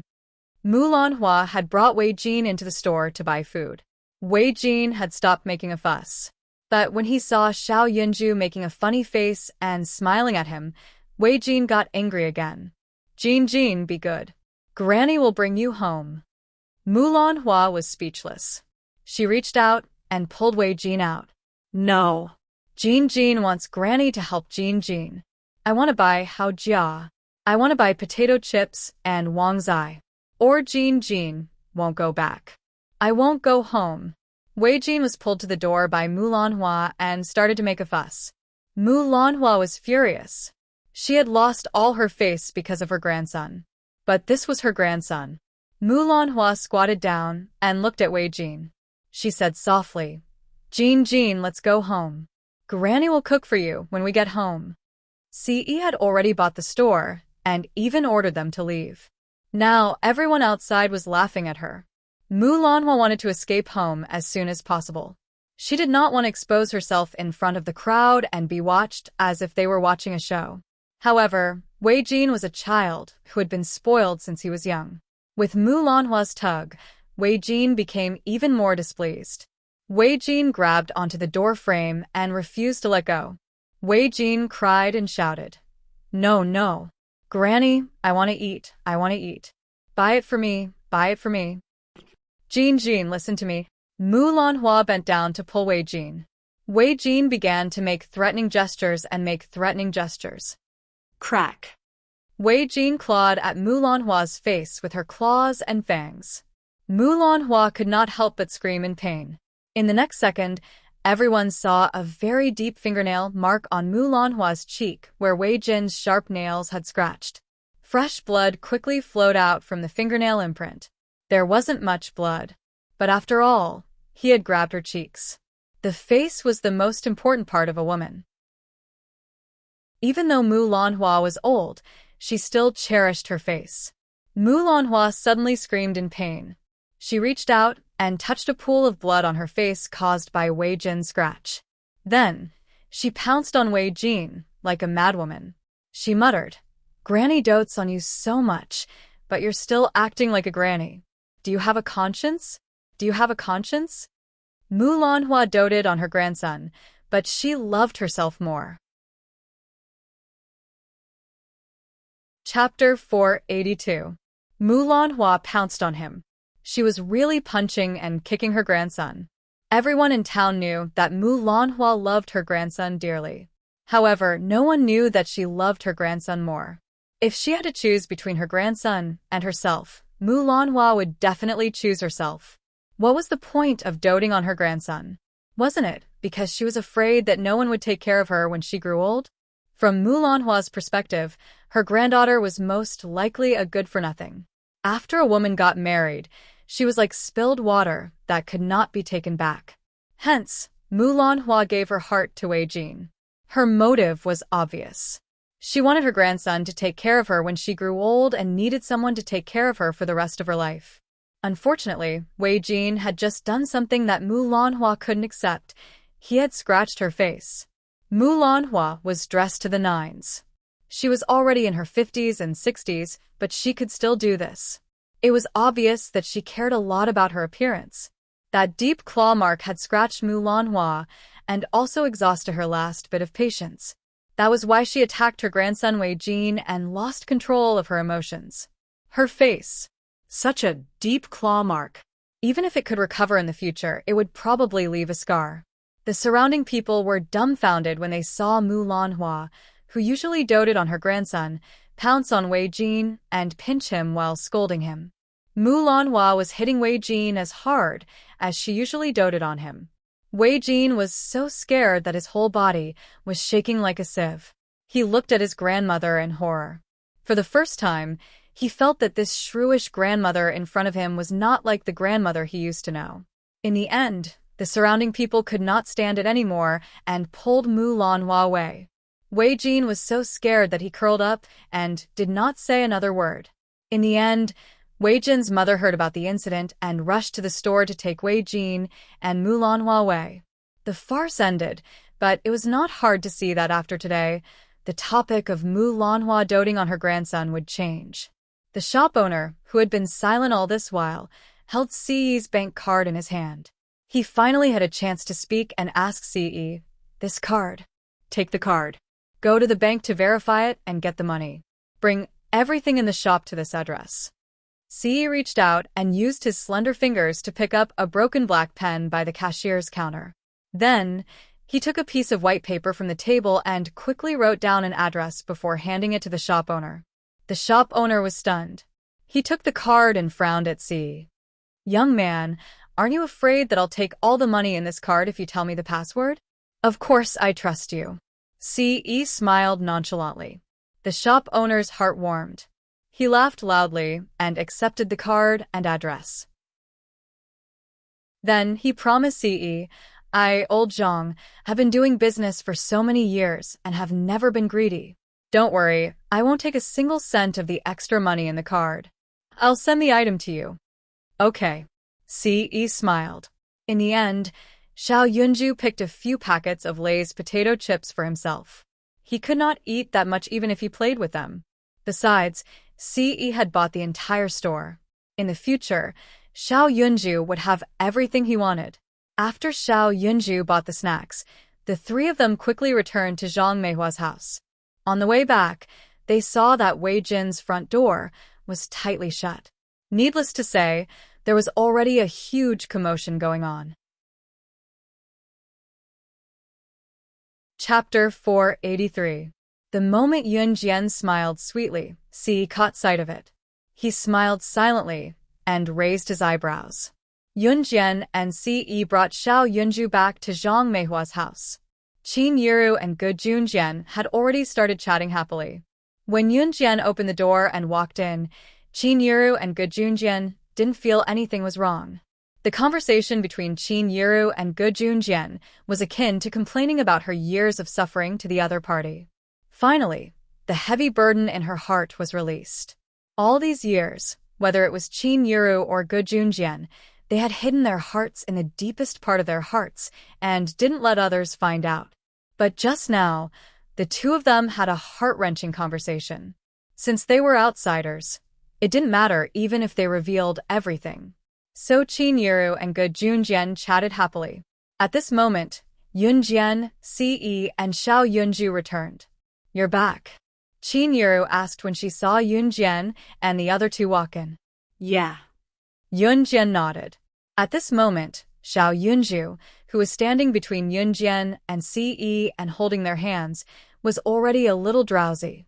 Xiao Yunju's eyes were almost closed into slits, but he still forced himself not to fall asleep.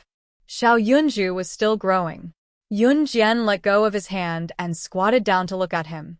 She said to him, "Xiao Yunju, you should sleep. Big sister will accompany you to sleep first, okay?" At Xiao Yunju's age, most children would want to stay up until midnight and wait for the adults to give them red packets, because it was very exciting to do this at that age. His eyelids were fighting, but Xiao Yunju still held them open and shook his head. Yun Jian couldn't help but caress Xiao Yunju's face as she said to him, "Xiao Yunju, go to sleep. When you wake up, you'll be able to wear new clothes and receive the red packet from Brother Ce. If you don't sleep now, you won't get any red packets." Yun Jian said in an enticing tone. However, Yun Jian's guidance was indeed effective. "No, then Xiao Zhu will go to sleep." Xiao Yunju naughtily slipped away from Yun Jian and ran upstairs.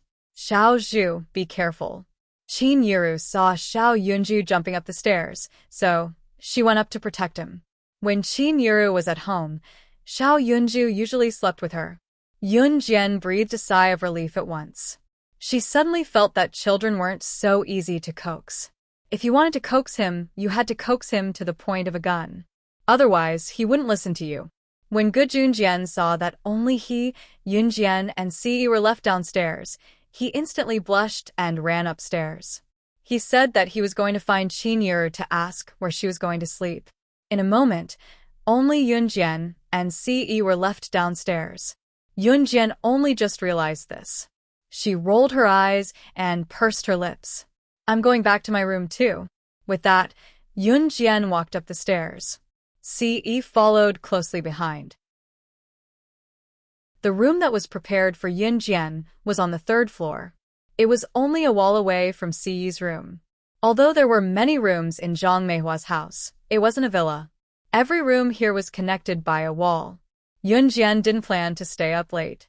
At her age, it didn't make a difference whether she stayed up late or not. Standing in her room, Yun Jian looked at Si, who was standing outside the door. She gestured to close the door and said to him, "Good night." With that, Yun Jian moved the door to close it. However, before she could push it, the door was suddenly blocked. In the next second, a tall figure flashed in and closed the door behind him. Chapter 484. By the time Si said that, he had already squeezed his way in and closed the door.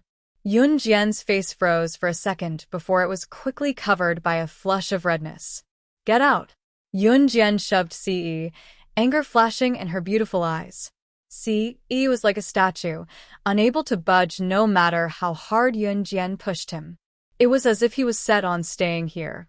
He was currently looking at Yun Jian with a pair of eyes that were as sharp as swords, but when his gaze landed on Yun Jian, his gaze softened. "Shuh." Si pressed his slender index finger to Yun Jian's lips, his handsome face becoming clearer. At this moment, the sound of footsteps suddenly came from outside the door, followed by a dong-dong-dong sound of knocking on the door.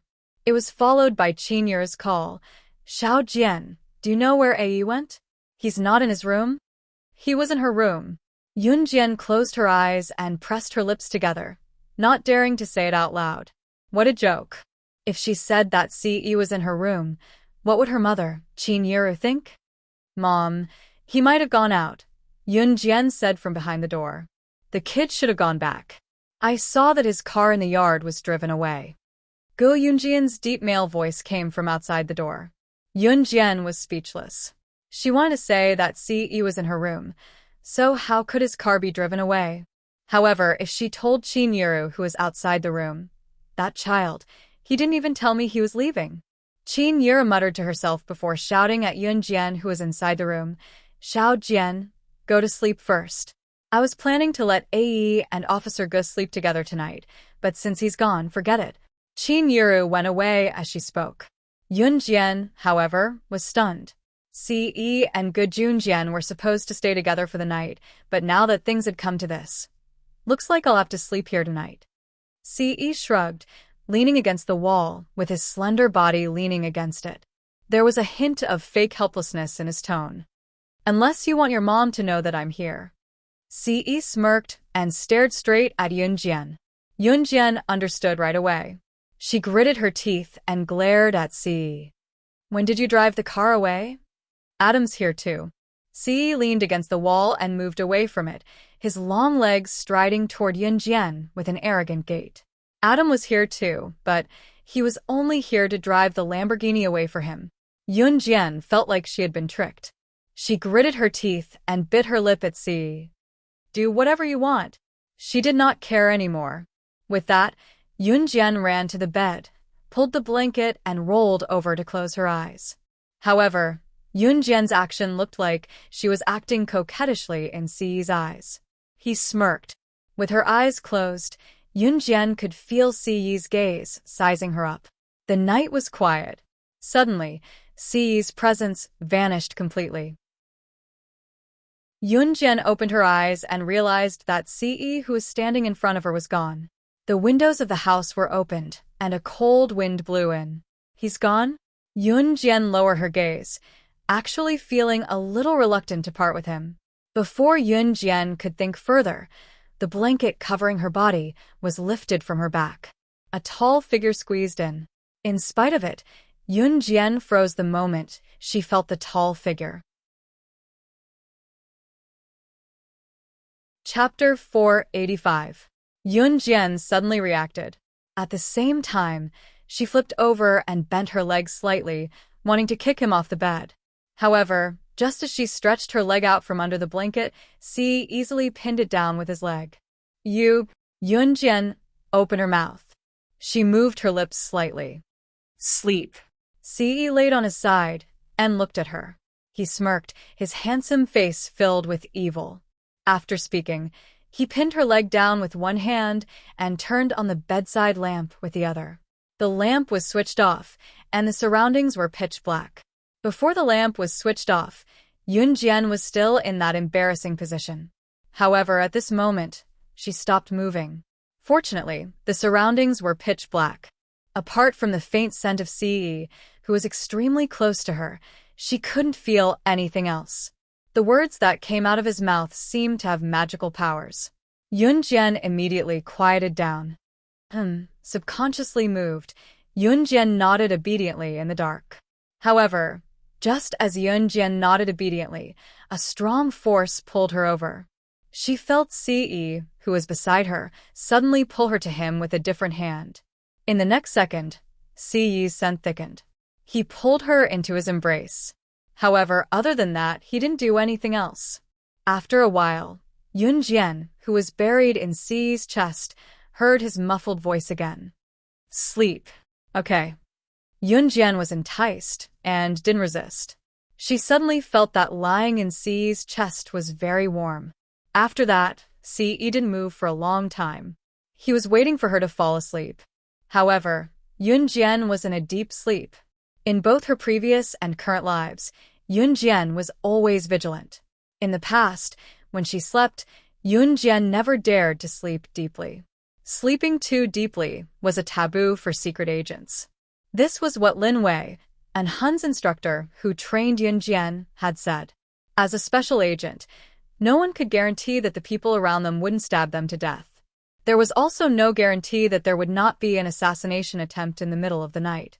Therefore, even the slightest movement could wake Yun Jian up. This had even become her habit. It had never changed. However, that night was the deepest sleep Yun Jian had ever had in both her previous and current lives. It seemed that other than when she was kidnapped by the organization in her previous life, it had been a long time since she had slept so recklessly. The next day, Ce didn't move at all and let Yun Jian snuggle up to her for the night. After he got up, he carefully protected Yun Jian as if she was a priceless treasure and slowly placed her upright. After confirming that he didn't wake her up, he opened the door and walked out of the room. After she left, she gently closed the door behind her. You didn't leave? Just as Ce walked out of Yun Jian's room, a surprised exclamation came from behind him. Ce turned around and saw Yun Yi's shocked face. Ce nodded. Did that mean that he slept in the same room as his sister last night? Yun Yi's lips twitched, feeling like the sister she had protected since she was young had been snatched away. However, it was Ce who had snatched her sister away, so it was fine.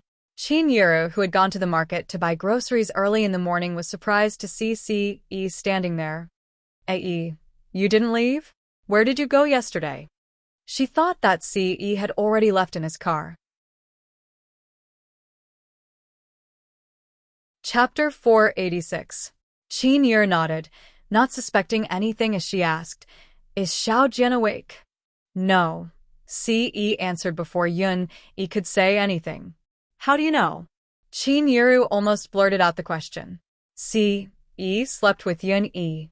How could he be so sure that Xiao Jian was not awake? Moreover, Yun Jian never lazed in bed. In the past, Yun Jian would wake up early in the morning for a morning run. Now it was almost noon and she was still in bed. Qin Yuru was not dumb.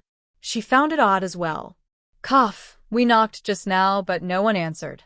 Xiao Jian should still be sleeping. Yun-yi quickly tried to smooth things over. Chin-yuru stopped asking once she heard Yun-yi's words. Chin-yuru would not think too much about it. She nodded and went to the kitchen with a bag of groceries she bought from the market. Before she left, she told Yun-yi and Si, Xiao Jian, go see Xiao Jian if she's awake. If Xiao Jian wakes up, let her go to Fian's house. Fian came looking for Xiao Jian early in the morning, but Xiao Jian wasn't awake yet. Chin-yuru said and left. The first day of the Lunar New Year was a day for relatives and friends to visit. It was just that Zhang Meihua was an elder while Chin-yuru was already divorced and staying at her parents' home. Therefore, many relatives would visit Zhang Meihua's home on the first day of the Lunar New Year. Usually, the elderly would be the ones to sit and wait. As for Qin Liqian and his family, they had already woken up early to visit their relatives and friends. Since Chin-yuru was divorced, she had cut ties with her ex-husband, Yun-gang's relatives as well. It was not good to be a freeloader at Zhang Meihua's house, so Chin-yuru woke up early to help Zhang Meihua. As Chin-yuru busied herself, even good Junjian, who had woken up early in the morning to train, helped her with a lot of work. 11:00 in the afternoon. Yunjian's sleeping eyes finally opened. When she woke up, she felt dizzy for a while, but then she returned to normal. This time, she really slept like a log. She opened the door and went downstairs. Lunch was already prepared. Haha, Yunjian, if you don't want to join the army, why are you lazing around in bed on the first day of the new year? Hee, come quickly, your mom has already prepared lunch. We can start eating after you. Good Junjian said energetically. Yunjian narrowed her eyes. She saw Si sitting next to her brother, Yun-yi, and walked over. In fact, before Yunjian woke up, many relatives had already come to visit her. At this time, a few relatives stayed behind to eat lunch with everyone. After Yunjian finished lunch, she heard that Lu Fian came to her house to look for her. She knew that she had slept too deeply last night. This was probably the first time he woke up so late. So, she packed up and ran to find Lu Fian. Of course, Ce had followed her all the way. When Yunjian arrived at Lu Fian's house, she saw the latter standing with a group of friends. Xiao Jian. Lu Fian called out excitedly the moment she saw Yunjian. Yunjian went over with a press of lips. The group standing beside Lu Fian noticed Yunjian as well. Yunjian. Haha. It's really you. Standing in front of Lu Fian was Li Xiangyi and others from Xinjiang Town's high school basketball team. When she had just been reborn, Li Xiangyi and the rest were considered Yunjian's first batch of friends. When they parted, they had promised to meet up in Longmen City after they got into high school together. When Yunjian came back to Xinjiang Town to visit Lu Fian, Li Xiangyi and the rest had come to look for Yunjian when they heard the news. However, they missed the opportunity. Chapter 487. You guys are here too? Yunjian raised her brow and asked the basketball team members whom she had not seen for a long time. Today was the first day of the Lunar New Year. Usually, students would follow their parents to visit their relatives and get free meals. Yunjian was surprised that Li Xiangyi and the rest did not go out to visit. Isn't that so? We're staying at home to see you. Yunjian, do you know how difficult it is for us to see you? You didn't even tell us when you came back the last time, causing us to make a trip to Lu Fian's house for nothing. Li Xiangyi was visibly agitated as he spoke passionately, looking at Yunjian. Even Ce, who stood out beside Yunjian, was mercilessly ignored. In spite of it, Ce did not show any dissatisfaction. He could see that Li Xiangyi and the rest of the basketball team only had admiration for Yunjian. Last time when we heard that you were back, we rushed to Lu Fian's house as fast as we could. In the end, we didn't expect that you would just leave. Wu Kuei was also quite happy. He stood beside Li Xiangyi and helped to speak up. It looked like the basketball team was thrilled to see Yunjian again. Xiao Jian, the incident last time has been resolved. My dad injured someone by accident and paid compensation with the female teacher. He's out of the police station now. Lu Fian went to Yunjian and told her about the incident last time when everyone was done talking. Her father would not go to jail as long as he was forgiven by the other party. Killing by accident and killing on purpose were different in the eyes of the law. Even if he had to go to jail, it would not be more than a few months. In spite of it, compensation was a given. The compensation to the victim's family was not small either. Now that the female teacher who bumped into Lu Fian's father was paying the compensation as well, the pressure on the Lu family was not as great as before. This was the best outcome that Lu Fian and her mother could imagine. Xiao Jian, my mom told me today that I have to invite you to my house for dinner no matter what. Lu Fian invited Jian Yiling after that. Mother Lu's gratitude naturally could not be described with words. Yun Jian did not argue and immediately nodded. Okay. Since Mother Lu was grateful to her, she would naturally accept it. Lu Fian grinned. Xiao Jian, thank you so much for last time. Aya, who are we now? There's no need to thank me. Li Xiangyi smiled kindly, instantly alleviating the awkwardness. It was only then that Li Xiangyi noticed Ce, who was standing beside Yun Jian. Li Xiangyi's thick eyebrows moved up and down. He walked over to Ce and asked Yun Jian, Yo, who is this? Yun Jian, are you enlightened? You even brought a man back. As Li Xiangyi spoke, he studied Ce from head to toe. Yeah, Xiao Jian, who's he? Lu Fian asked at the same time when she noticed Ce, who had been quiet all this while.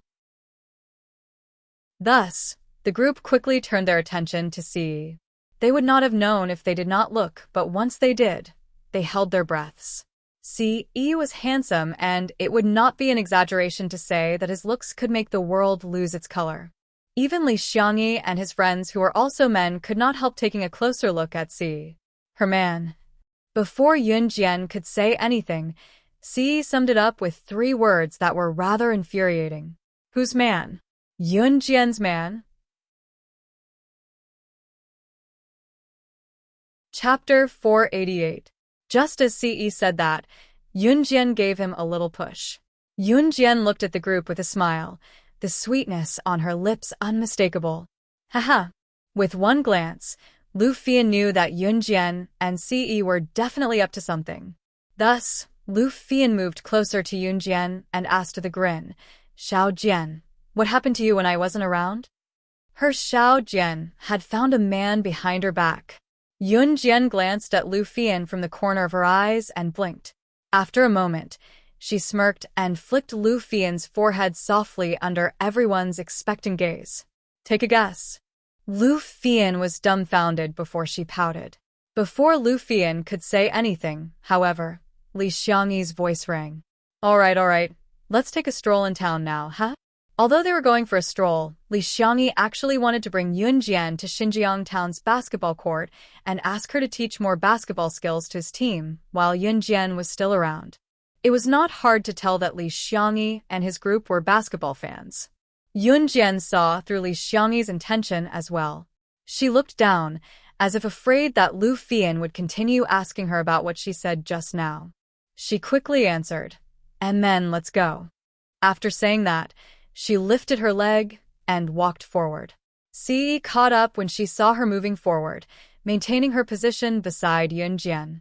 Haha, they're up to something. Lu Fian snickered at Li Xiangyi and ran after Yun Jian. Li Xiangyi and the others scratched their heads, and in the end, they seemed to have figured it out.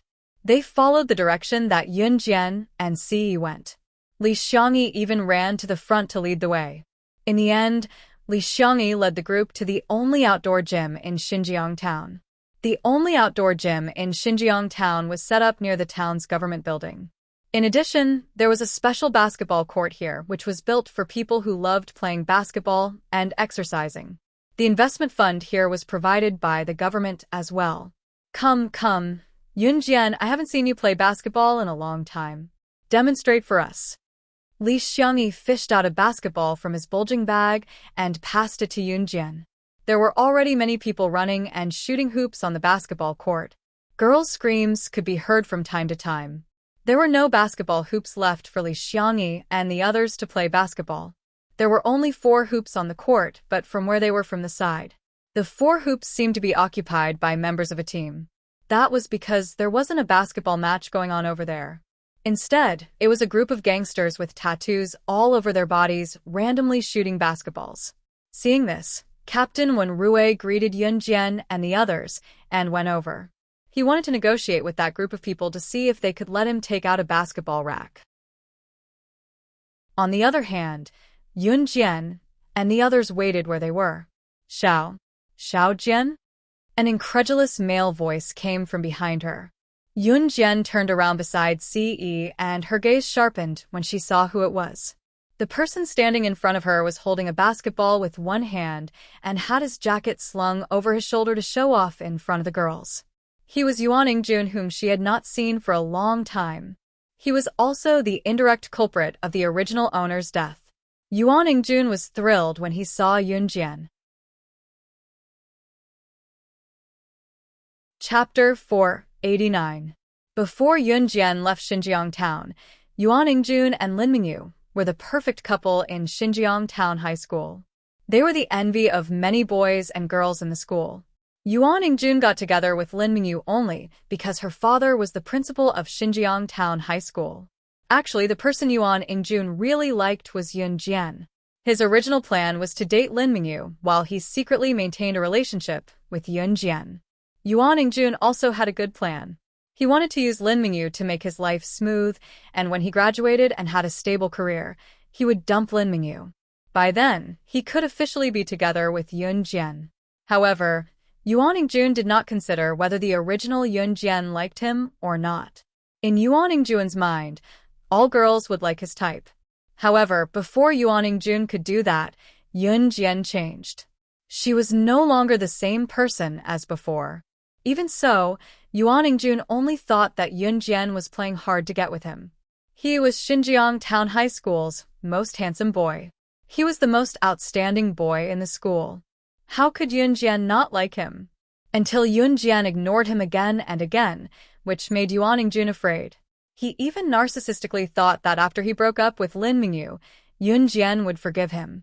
In the end, Yuanjun failed to beg for forgiveness and had an idea. He originally planned to take Yunjian for himself. If a girl's most important chastity was taken away by him, wouldn't Yunjian be in the palm of his hand? However, before Yuanjun could carry out his plan, Yunjian transferred schools completely. After that, Yuanjun did ask people to look for her, but Yunjian seemed to have disappeared. Since Yuanjun could not leave Xinjiang Town, he could only give up. He continued to be Xinjiang Town High School's most handsome boy and enjoyed the adoration of girls. However, when he thought of Yunjian's stunning and exquisite appearance, which he had never gotten his hands on, Yuanjun felt that the girls around him instantly lost their interest. Today, Yuanjun and his friends had agreed to come to the basketball court to play basketball and show off in front of the girls. However, as soon as he arrived, he saw the person he had been thinking about day and night. Thus, Yuanjun abandoned his friends and rushed towards Yunjian. Yunjian looked up at the voice and frowned subtly when she saw Yuanjun looking at her with excitement. "Who are you?" Yunjian looked up at Yuanjun and asked casually. It wasn't that she had forgotten about Yuanjun, but that she didn't want to have anything to do with him. Xiao Jian? You don't recognize me?" Yuanjun acted as if he was hurt. He stared at Yunjian with wide eyes, sizing up Yunjian without hesitation. "Who's Xiao Jian?" "I'm sorry, please call me Yunjian." Yunjian glared at Yuanjun.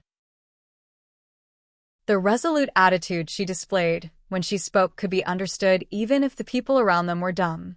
"Haha, Ingjun, looks like there are girls who don't like you too." A short boy standing beside Yuanjun teased. Yuanjun was someone who cared about his reputation. His temper flared when he heard what the boy said. Reaching out, Yuanjun was going to grab Yunjian's hand. "Xiao Jian, stop fooling around. Where have you been these days?" "I've been thinking about." Before his hand could touch the corner of Yunjian's shirt, a pair of large palms strangled his wrist, grabbing his hand that was about to land on Yunjian's hand. Chapter 490. The people around them froze when they heard Ce's domineering declaration. It was not because of anything else but Ce's overwhelming aura. Some people were born with the aura of a king. There was no doubt that Ce was such a person. He was born as the young master of an armaments family. Later on, his forces were even more powerful to a frightening extent. Ce was already 20 years old when the Lunar New Year had just passed. He was still young at 20 years old, but his status was incomparable to others. In spite of it, the shock of the bystanders paled in comparison to Yuan Ingjuan's fear. Yes, it was fear. Ce's strong grip on Yuan Ingjuan's wrist was so strong that it made Yuan Ingjun frown. Waves of pain came from his wrist, causing Yuan Ingjun to make a panicked expression. Yuan Ingjun swung his hand twice, shaking off Ce's hand that was strangling his wrist. He sucked in a breath of pain and glared at Ce, growling, "Who am I? I'd like to ask you who you are." In fact, Ce did not want to continue gripping Yuan Ingjuan's wrist. It was because it was dirty. However, Yuan Ingjun thought that he had broken free from Ce. He had not looked carefully just now. He only saw Yunjian and did not see Ce, who was standing beside Yunjian in his excitement. Since when was there a man standing beside his Xiao Jian? Yuan Ingjuan's gaze turned hostile at once. His gaze on Ce was provocative, so Yuan Ingjun lifted his head lightly. He had his brothers here to help him. Moreover, his brothers were all experts in fighting. Ce's deep gaze merely glared at Yuan Ingjun, ignoring the provocation in his gaze. He suddenly grabbed Yunjian's wrist and turned to leave. Aren't we playing basketball anymore? Li Xiangyi asked dumbly from the side. Are you dumb? Who's going to play your stupid basketball in this situation? Lu Fian gestured at Li Xiangyi from beside him before she turned and ran toward Yunjian and Ce. Before Yuan Ingjun and his brothers came over to stop Yunjian from leaving, however, a furious roar came from the basketball court. Kid, I'm playing basketball here. Do you think I'll give you a basketball rack just because you asked? How embarrassing would that be? Yunjian had been dragged 2 steps by Ce. When she heard the roar, she tugged at Ce, signaling him to stop. Yunjian turned to look at the basketball court without looking at Yuan Ingjun and his men who looked sullen. On the basketball court, when Rue, who had just run over to negotiate with those fierce-looking gangsters with tattoos all over their bodies who had snatched away all the basketball hoops on the basketball court, was being roared at by a fierce-looking gangster with his finger pointed at the bridge of his nose. When Rue was the captain of Li Xiangyi's basketball team. When he saw that the 4 basketball games on the court were all occupied by this group of hooligans, he wanted to negotiate and see if he could give up a spot for them. Who knew that the gangster would immediately yell at him when he heard him? His voice was so loud that even the people standing at the edge of the basketball court could hear him. When the gangster yelled, the gangsters beside him all came over and glared at Wen Rue fiercely. Yuan Ingjun took one look and knew that Wen Rue was with Yunjian. He was shocked, but in order to get a good impression from Yunjian, he walked toward Yunjian. He stood 1 meter in front of Yunjian and glared at Ce fiercely. Then he turned to Yunjian and said, Chapter 491. The hooligan who pointed at Wen Rue's nose and yelled was in his early 20s. Everyone called him Brother Ho, and the hooligans around him were cautious around him. The reason was simple. Brother Ho's father was an elder of Falcon Hall. That was an elder of Falcon Hall. Falcon Hall was now the 2nd largest gang in Jia province. Not long ago, Falcon Hall had destroyed the 2nd largest gang in Jia province, Flying Passage, and replaced it. Such a powerful gang was rare, even in the country. That was why Falcon Hall's reputation had spread far and wide. Even a person like Yuan Ingjun would be scared out of his wits and retreat 3 feet back. Moreover, Brother Ho was the son of an elder of Falcon Hall. His status was extraordinary. Yuan Ingjun came to tell Yunjian this because he wanted Yunjian to have a better impression of him. He had already taken such a risk to tell her about this. Moreover, if Yuan Ingjun had not come to tell Yunjian to get Wen Rue back quickly and not go against Brother Ho, the consequences would have been unimaginable. Instantly, Yuan Ingjun felt that Ce, who was 7 to 8 centimeters taller than him and was several times more handsome than Yunjian, looked like a gigolo. How could he be compared to him? Yuan Jun had risked Brother Ho to hear such important news and told Yunjian about it. Brother Ho was a vengeful person. If Brother Ho heard Yuan Jun talking behind his back, Yuan Jun would not have an easy time. Falcon Hall was a gang that Yuan Jun and the others could only look at but would never dare to come into contact with in their lifetime. Therefore, for Yuan Jun and the others, if they encountered a character like Ho Go, they would never dare to go against him. Falcon Hall. Yunjian turned to look at Yuan Jun when she heard the name, but her hand was still held by Si. Yuan Jun saw that Yunjian had turned to look at him. He nodded like a chick pecking at rice and continued. It's that Falcon Hall. The one who annihilated Flying Passage, the second largest gang in Ja province, not long ago. He's very powerful. We can't afford to offend him. As Yuan Jun spoke, he looked at Ce provocatively. What Yuan Jun wanted to express was very simple. He only thought that Ce was a gigolo. Wasn't he just a little more handsome, a little fairer, and a little taller than her 177 meters? Could he be more knowledgeable than himself? These matters of the black market were not something that ordinary people could easily find out from any channel. Even Yuan Jun had to make friends with all sorts of people and use all sorts of channels to find out this information. Oh, Yunjian curled her lips. Her beautiful eyes moved, and she lowered her face. Yunjian's appearance stunned Yuan Jun. The girl lowered her head, her hair tied in a high ponytail at the back of her head. Her slightly pursed lips and alluring beauty made everyone present feel suffocated. However, before everyone could take a good look at the girl's figure, a slender hand reached out and pulled the girl's petite body into an embrace. Yunjian was pulled into Ce's embrace, without a word. His woman was not someone that others could spy on just because they wanted to. Even if it was her every move, he was not allowed to. Chapter 492. Where Hoga pointed, he even skipped Yuan Jun and the others. Yuan Jun and the others were shocked. Oh no! Hoga must have thought that they were in cahoots with Wenrui. Then wouldn't they be done for? Yuan Jun, you've gotten us into trouble. The short boy standing next to Yuan Jun yelled at him in fear. His tone was full of resentment. Don't blame me, Yuan Jun said hastily in shock. Just as he spoke, however, he regretted it. Didn't he just say what was in his heart? Was he not blaming Yunjian's people for provoking Hogo and getting dragged into this because he was talking to Yunjian just now? She did not care about anything else, but if Yunjian misunderstood and blamed her, would she not have a chance anymore? Xiao Jian, Yuan Jun wanted to explain. Shut up. Before he could finish, he was intimidated by Yunjian's growl. Yunjian's sharp gaze swept toward Yuan Jun. The latter was startled by Yunjian's glare. He could not help recalling the scene of Yunjian strangling a cobra to death with a single hand and her frighteningly nimble movements. Yuan Jun shuddered. By then, Hogo and his men had already captured Wenrui and surrounded Yunjian and the others. At the same time, Hogo strutted over. Hogo and his men were tattooed on all the exposed parts of their bodies, and each of them looked majestic.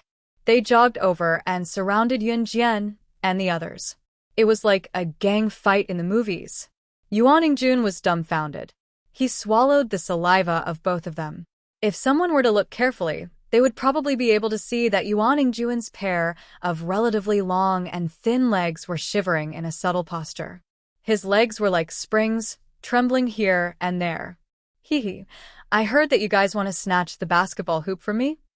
Hogo, who was wearing a black tattered shirt and trousers, was a person who dressed differently in this era.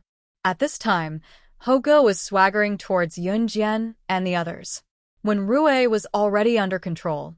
No, Brother Ho, we're not trying to steal your basketball hoop. We're not on the same side as them. The short boy on Yuan Jun's side explained to Hogo in fear. Shut up. Hogo narrowed his eyes and looked at Yunjian, then at Lu Fian. After a while, he turned to the short boy beside Yuan Jun and growled. The short boy was so scared that his whole body trembled. He really shut his mouth. Two beauties, do you want to play basketball? After Hoge saw Yunjian and Lu Fian clearly, his eyes gradually turned from hostility to lust. Why were Ho Ji's group playing basketball on the field? Their goal was similar to Yuan Ingjuan's group. They didn't really want to play basketball, they just wanted to act cool in front of the girls. Yunjian and Lu Fian didn't even look at Hoge. Hoge clicked his tongue and became even more excited. He said bluntly, "Hey, two little girls, how about this? If you two accompany me tonight, I'll be merciful and let you guys go." These harsh words made Yunjian and Ce frown at the same time. However, before Ce and Yunjian could make a move, Yuan Ingjuan's voice was heard again. "Just as long as they accompany you tonight, Brother Ho, will you let us go?" Yuan Ingjuan's weak voice was heard. Yuan Ingjun was very afraid of Hoge. He heard that not long ago, someone offended Hoge and had his finger chopped off. He was afraid that he would be implicated. Chapter 493. Yuan Ingjun made it sound like he and Yunjian were a couple and Ce was just an insignificant person. What did he mean by asking his woman to accompany this Hoge? Ce frowned, his sharp gaze fixed on Yuan Ingjuan's face. Before Yunjian could reply to Yuan Ingjun and before Ce could make a move, Lu Fian spoke to Yuan Ingjun on behalf of Yunjian angrily. "Bah! Shameless, you scumbag. Don't compare my Xiao Jian to you. You don't deserve it." Lu Fian had always been on Yunjian's side. Lu Fian's words made Yuan Ingjun very dissatisfied. He looked at Lu Fian with disgust and even retorted, "Who do you think you are? I'm asking Xiao Jian to accompany him, not you. You." As he spoke, Hoge was already looking at Yunjian with a gaze that said he was sure he could get it. His gaze roamed over Yunjian blatantly, making one's hair stand on end just by looking at his heated gaze. Before Hoge could finish persuading Yunjian with Yuan Ingjun, Ce's voice rang harshly again.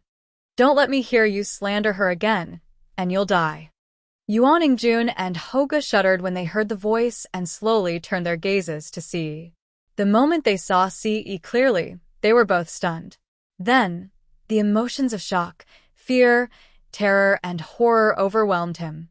A pistol had appeared in Ce's hand out of nowhere. The silver pistol looked classy and classy. Ce's slender hand gripped the gun, his finger curling slightly as it hooked onto the trigger. The muzzle of the gun was pointed at Yuan Ingjuan's head. Gun. Gun. Gun. Ce had a real gun. When Yuan Ingjun and his men realized what was going on, they were scared out of their wits at the same time. Ce looked like he was in his 20s, but he had a gun. It was something that even regular triads could not get their hands on. Coupled with what Ce had said just now, Yuan Ingjun and his men were all stunned. Yuan Ingjun and his men were certain that if they dared utter another word of contempt toward Yunjian, the gun in Ce's hand would shoot Yuan Ingjuan's head without hesitation. Yuan Ingjuan's jaw dropped, but he could not utter a single word. At this moment, even Hoge was so scared that he stopped breathing. The reason why Hoge was so powerful in this generation was because his father was an elder of Falcon Hall. But even if his father was an elder of Falcon Hall, he did not have a gun. Compared to these men, Lu Fian, Li Xiangyi, and the others were terrified as well. They did not expect Ce to have a gun. This was smuggling firearms. Before Ce could do anything, a plop was heard. Everyone was stunned again as Yuan Ingjun, who was full of confidence earlier, suddenly knelt down in front of Ce. Don't kill me. I was wrong. I'll give Yunjian back to you. She's yours. I don't want her anymore. No, don't kill me." Yuan Ingjun looked at the gun in Ce's hand in horror as he knelt down and begged Ce for mercy. In Yuan Ingjun's mind, beauties were important. However, how could they be more important than his own life? Moreover, he only wanted to play with Yunjian. He planned to throw her away once he got tired of her.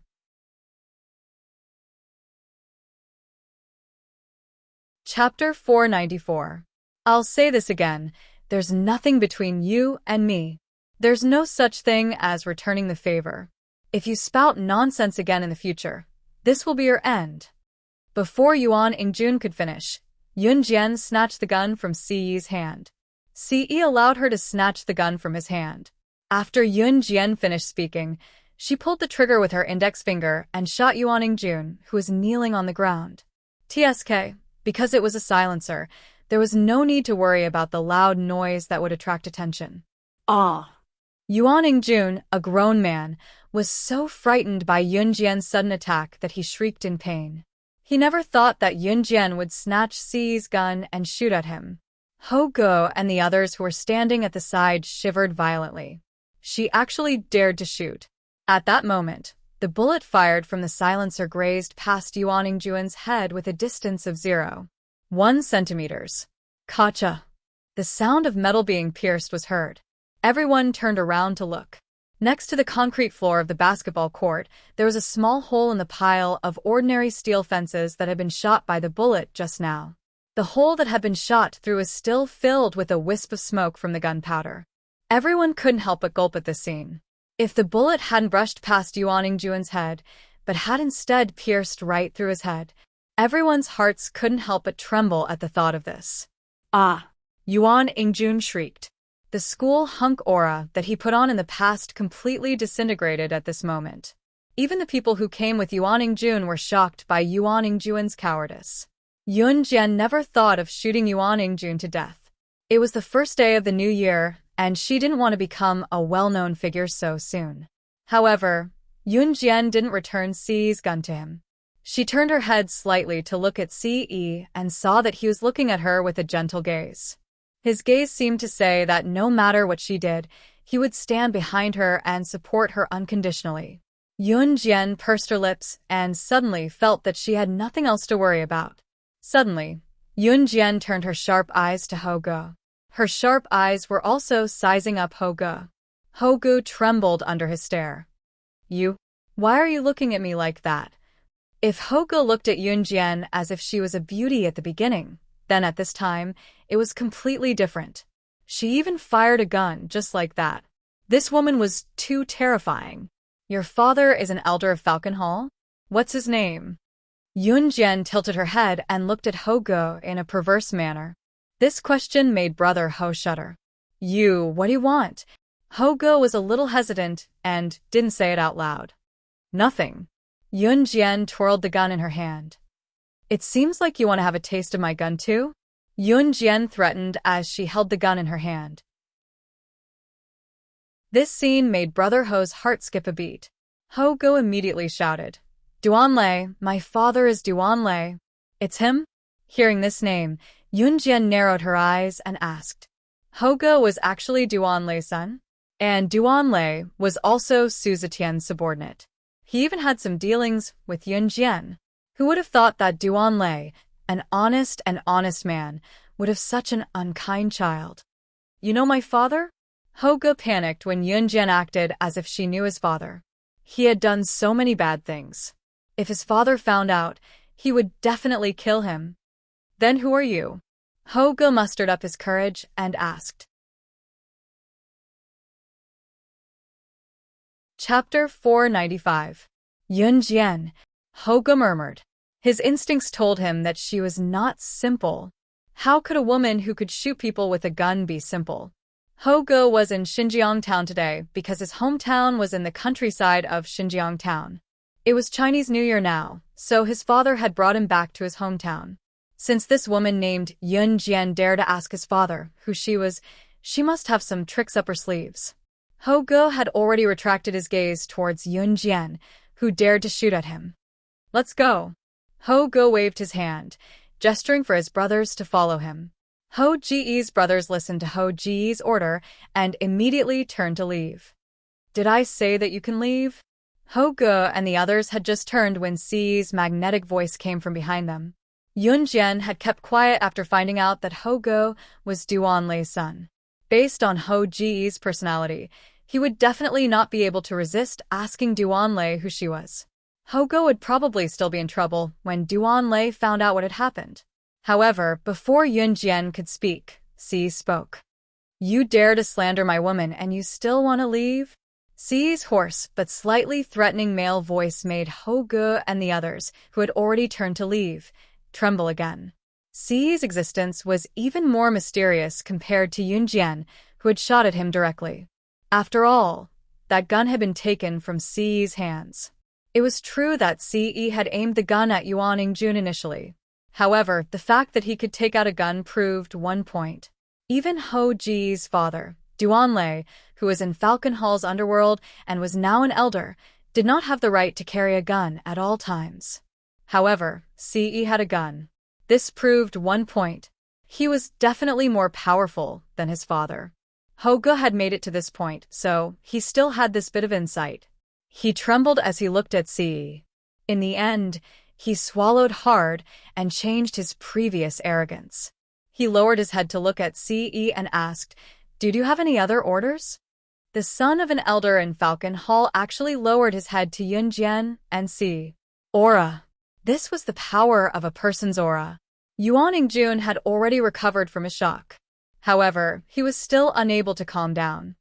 "Let him go." Yunjian reached out to touch Ce's hand as she spoke to Ce. Yunjian's words to Ce were the most effective. No one could stop Ce from doing what he wanted to do. If Adam and Mo were here, they would have been shocked. Because Ce's father's Yunjian and Yunjian's as a group. When had the leader of the Enhun organization ever been so overcautious when killing people? When did they not kill directly? Okay. Ce looked at Yunjian with his gentle eyes and nodded. "Whatever you say." Yunjian curled her lips and gave Ce a mesmerizing smile. Her red lips moved up and down like a delicious dessert, seductive. When Ho-ge and the others heard that Yunjian was willing to let them go, they all ran away in an instant. Yuan Ingjun, on the other hand, was paralyzed on the ground, trembling all over.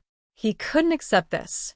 But Ce suddenly reached out with his slender fingers and cupped Yunjian's small face. Following the allure of her red lips, he leaned in and kissed her. When Yunjian came back to her senses, she felt Ce's face magnify. In the end, he pecked Yunjian's red lips in front of Yuan Ingjun.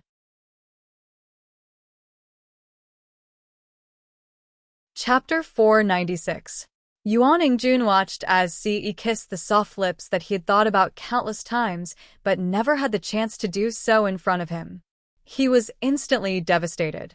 However, no matter how devastated Yuan Ingjun was, he did not dare to move at all. Ce was too mysterious and Yunjian was too scary. Yunjian's bullet had brushed past his head. At that time, Yuan Ingjun felt that he was only one step away from death. Just one step, and he would be dead. Dead. Yuan Ingjun was also a normal person. Of course, he was afraid of death. Moreover, he was still young and in his prime. How could he die like this? Therefore, Yuan Ingjun was trembling on the ground and did not dare to move at all. He was afraid that if he moved, Yunjian would raise her gun and shoot at him again. Therefore, he watched as Ce held Yunjian's delicate face and tossed and turned in bed. He was furious but did not dare to say anything. However, Yuan Ingjun's cowardice was seen by his group of friends. Yuan Ingjun was actually a famous person in Xinjiang Town High School. After all, he was the school hunk of Xinjiang Town High School. Among Yuan Ingjun's group of friends, there were a few who were not very kind. They usually had opinions about Yuan Ingjun. After all, no one wanted to see someone better than them. For example, the short boy from before. Yuan Ingjun was considered an outstanding person in Xinjiang Town High School. Of course, Yuan Ingjun could not be compared to Ce. Even so, Yuan Ingjun was still considered handsome and was highly sought after by the girls. Therefore, the short boy actually hated Yuan Ingjun from the bottom of his heart. He was jealous, but he did not say it out loud. It wasn't hard to imagine how Yuan Ingjun's friends, who had long disliked him, would slander him when he returned to school in the future if they saw his cowardly appearance. Of course, for now, Yuan Ingjun had already lost all his face. On the other end, Ho-ge brought a group of people back home, as if they were escaping. Ho-ge's real name was Duan Ho, Duan Lei's eldest son. Other than that, Duanlei also had a younger daughter. Duanlei's family used to live in the city center of Longmen City, but the two elders were unwilling to leave Xinjiang town to live with him in Longmen City. Therefore, during the new year, Duanlei brought his wife and children back to Xinjiang town. Seeing his son, Duan Ho, running back with a group of people, Duanlei, who was sitting in his own courtyard, stood up. Hee, big brother is flying. Brother is flying back. Duan Ho's 3-year-old little sister had braids on her head. She waved her hands and smiled happily when she saw Duan Ho and company running over. Children were innocent and naive. Duanlei, who was sitting on a short wooden stool outside the courtyard, had already stood up. Seeing that his son, Duan Ho, had returned, his face darkened as he scolded loudly. Ho, where have you been fooling around? Although Duanlei was usually simple and honest, he was not inferior when it came to teaching children a lesson. It was a pity that Duan Ho had grown up with his mother, and his mother could not control him. Hence, Duan Ho had been very willful since he was young. Dad. Duan Ho ran back with his group of brothers without looking back, as if they were running away from something terrifying. How old are you, yet you're still so rash? Where are your manners? Duanlei could not help scowling. Duan Ho had already brought the group of people to Duanlei. Duan Ho could not help asking Duanlei, Dad, there's a woman just now. She's so scary. She seems to know you too. I heard her say that she's called, Yunjian. Chapter 497. Dad, you really know that woman? This time, it was Duan Ho's turn to be surprised. Even Duan Ho's buddies were flabbergasted. Who was Duanlei? It could be said that Duan Ho and his buddies dared to stir up trouble in Xinjiang town because they were using Duanlei's name. Poor Duanlei had no idea that his son had been using his name to oppress others for so long. Duanlei had always thought that his son, Duan Ho, was just a little mischievous. Otherwise, even the usually simple and honest Duanlei would have the heart to beat his own son, Duan Ho. Despite Duanlei's honesty, he was no slouch when it came to teaching his son a lesson. What do you mean by that, woman? Ho, or shut up. Duanlei bellowed once he heard how Duan Ho addressed Yunjian. It had been a long time since Duan Ho heard his father reprimand him in such a tone. He shrunk his neck, not daring to make another sound. Duanlei was an elder of Falcon Hall after all, a founding member of Dragon Head Gang. Naturally, he was full of boldness when he shouted, Brat, what did you do? Duanlei continued to bellow at his son. Duan Ho was so frightened by Duanlei that he recounted everything that had happened in full detail. Duanlei's face darkened as he listened. Then, Duanlei yanked his son's ear and bellowed, You brat, you almost got me into trouble. Where's Sister Jian? Come with me and ask for forgiveness. Listening to what Duan Ho said, Duanlei understood right away that Yunjian did not have the time to kill his son back then because she was giving him face. Ouch. Dad, is that woman really that good? Duan Ho was not a woman, so he was not as delicate as a woman. He howled as Duanlei yanked him by the ear, but he was dragged to the basketball court.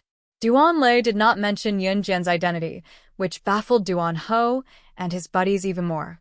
Since Duanlei had made his move, no one dared to escape, so they followed him back the way they came. On the basketball court, Ce held Yunjian's little face and tossed and turned in bed. In the end, he reluctantly pulled away from her mouth. There was still a long way to go. In the future, no one would even dream of touching his woman.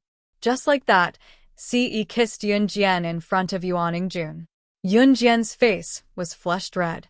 She was so shy that she really looked like an ordinary girl in her 3rd year of middle school. Yuaningjun, who was watching from the side, almost vomited blood. Ce did it on purpose. He purposely kissed Yunjian in front of Yuaningjun. Moreover, the more intimate they got, the more Yuaningjun felt like his spirit was about to collapse. However, without Ce and Yunjian's orders, Yuaningjun didn't even dare to leave. There was also Yuaningjun and his group of brothers. Other than Yuan Jun and the others who were frightened, Lu Fian, Li Xiangyi, and the others who were standing at the side quickly recovered from the shock. Of course, they were also shocked by Si Yi's daring move. Damn you! Move faster. Duan Lei's bellow came from the basketball court. Duan Lei's house was not far from the basketball court, only a few streets away. Duan Lei was still pulling Duan Ho's ear as he hurried back with a group of people. Duan Lei pulled Duan Ho's ear and arrived at the basketball court in no time. Yuan Jun could not help gasping at the sight. Judging by his age, the only person who could pull Duan Ho's ear like this was probably Falcon Hall's elder, Duan Lei. Duan Lei dragged Duan Ho to Yunjian and greeted Yunjian respectfully, Sister Jian. Chapter 498. Duan Ho shuddered where he stood in fright at his father's roar. He, Duan Ho, could stir up trouble outside and even make himself look cool, but he dared not even fart in front of his own father. Duan Ho did not know what he did wrong, but he still looked up at Yunjian shakily after being yelled at by Duan Lei and stammered, I'm sorry. Everyone who saw the scene was stupefied. Duan Ho, who is usually so arrogant, was actually apologizing to Yunjian? This was not the only shocking part. Duan Ho's apology was coerced by Falcon Hall's founding member, Duan Lei, to do it. One must know that Duan Ho usually relied on Duan Lei's reputation to intimidate everyone. Now, Duan Lei had personally dragged Duan Ho here to apologize to Yunjian. What did this mean? It could only mean one thing. Yunjian's identity was more powerful than Duan Lei's. What could Yunjian be then? Everyone was skeptical. Lu Fian, on the other hand, had a rough idea. Yunjian had revealed her identity as an advanced special forces soldier the last time and forced the police to reinvestigate her father's case. However, an advanced special forces soldier should not be enough to scare a founding member of Falcon Hall to this extent, right? Was Duan Lei disregarding his dignity and dragging his son here to apologize to Yunjian? It's okay. Yunjian pressed her lips together. Si Yi's lingering warmth lingered on her lips. It was obvious that Yunjian did not plan to pursue Duan Ho's mistake. Sister Jian, it's my fault for not teaching my son well. I've embarrassed myself in front of you. Duan Lei smacked Duan Ho's head hard, eliciting a howl from the latter. Duan Lei looked at Yunjian and said apologetically. Yunjian's lips curled into a half-smile before she licked them and asked Duan Lei, You're from Xinjiang Town too? Back then in Xinjiang Town, she had not seen Duan Lei. Since she had nothing to do now, Yunjian asked out of curiosity. My parents stayed in Xinjiang Town and didn't want to go to Longmen City, so I brought my family back to Xinjiang Town for the new year, Duan Lei explained with a smile. Actually, Duan Lei was also slightly surprised when he heard that Yunjian was in Xinjiang Town. But after thinking about it, he no longer felt that it was a coincidence. Longmen City was only so big. All the towns and suburbs only covered this area. Xinjiang Town could be considered a town with a relatively large population, and it was made up of many neighboring villages. Naturally, the population was large. It was Chinese New Year now. There was a joke that went like this. During the Lunar New Year, even gangsters had to rush home to celebrate the Lunar New Year. It was true that Duan Lei was a gangster, but that didn't mean that he wouldn't go home for the New Year. Only a handful of people from Falcon Hall remained in the headquarters. Even Su Zetian had taken his wife and son to visit their relatives for the New Year.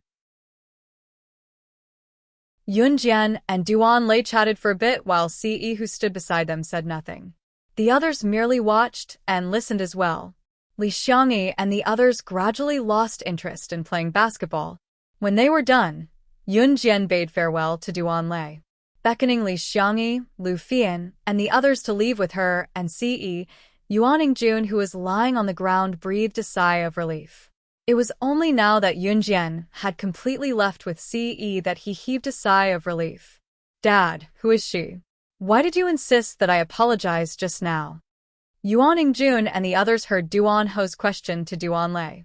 Yuan Jun and the others pricked up their ears.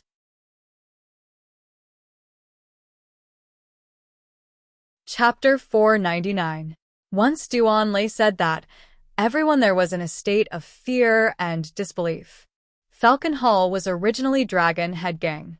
Before Yunjian took over Dragon Head Gang and renamed it to the current Falcon Hall was still ranked at the bottom in Jia Province. At that time, Flying Passage, ranked second in Jia Province, was undoubtedly something Falcon Hall could only admire but never take seriously. Dragon Head Gang back then, which was now Falcon Hall, was famous in Longmen City, but it was only limited to Longmen City. In the entire Jia Province, Dragon Head Gang was not even ranked. Since Yun Jian took over, however, Dragon Head Gang was renamed to Falcon Hall. Everything had changed. In just a short time, the new boss of Falcon Hall had made a name for herself in the National Mafia Tea Party. He turned around and killed the boss of Flying Passage all by himself, then took advantage of the chaos in Flying Passage's ranks to take over the entire organization. Anyone who knew a thing or two about the black market would know how terrifying the new boss of Falcon Hall was.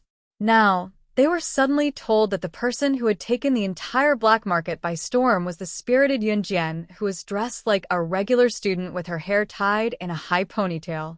It was Yun Jian who would be 16 years old after the new year. How could the people there not be shocked? How could they not be terrified? No? Impossible? How can Xiao Jian be Falcon Hall's boss? This is impossible. Yuan Ingjun stood up shakily in fear. His momentary panic made him forget that he was supposed to be afraid in front of Duan Lei and Duan Ho. There was only one image left in Yuan Ingjun's mind. How was it possible? How could Xiao Jian be Falcon Hall's boss? How long had she left Xinjiang town? Probably half a year at most. She had become Falcon Hall's boss in half a year? Duan Lei and Falcon Hall's elders alone were enough to scare Yuan Ingjun. Yet, Yun Jian Yuan Ingjun was utterly shocked. Do you think I'd spout nonsense? Duan Lei glared at Yuan Ingjun and retorted bluntly. Sister Jian, she's the pride of Falcon Hall. Duan Lei said, a deep sense of pride welling up in him. Yuan Ingjun, who was standing in place, completely collapsed the moment Duan Lei said this. If Yuan Ingjun was still unhappy about not being able to get Yun Jian, he was now in complete despair. He and Yun Jian, was there still a possibility? She was the current boss of Falcon Hall. Therefore, the answer was no. When Yun Jian separated from Li Xiangyi and the others, she even taught them a few basic dunking moves. Li Xiangyi and the others were all basketball enthusiasts, so they listened very carefully to Yun Jian's technique. After Li Xiangyi and the others parted ways with Yun Jian, Lu Fian also left. On the first day of the Lunar New Year, it was not that she did not want to visit her parents. She still had to go. After separating from Lu Fian and Li Xiangyi, Yun Jian went back to Zhang Meihua's house with Si. Xinjiang town was not big. It was only a short walk from the basketball court to Zhang Meihua's house. However, as soon as he returned to Zhang Meihua's house, he saw an uninvited guest standing outside the courtyard. It was Lu Lanhua. Lu Lanhua was Yun Jian's grandmother in name, as well as the mother of her nominal father, Yun Gang. Qin Yiru, you used to be the daughter-in-law of the Yun family. What's wrong with me borrowing some money from you today? Don't think I don't know that you had Yun Jian send a sum of money to the Lu family not too long ago. The Lu family isn't related to you. Why are you giving them money? To think that I treated you so well back then. So, you're this kind of person. Lu Lanhua was currently putting on airs as she came knocking. The Lu family Lu Lanhua mentioned was Lu Fian's family. Word had spread in town that Lu Fian's family had received a sum of money, and it was from Yun Jian. Once Lu Lanhua heard that Qin Yiru was earning money now, she could not help coming over to trick her again, even if Qin Yiru was no longer her daughter-in-law.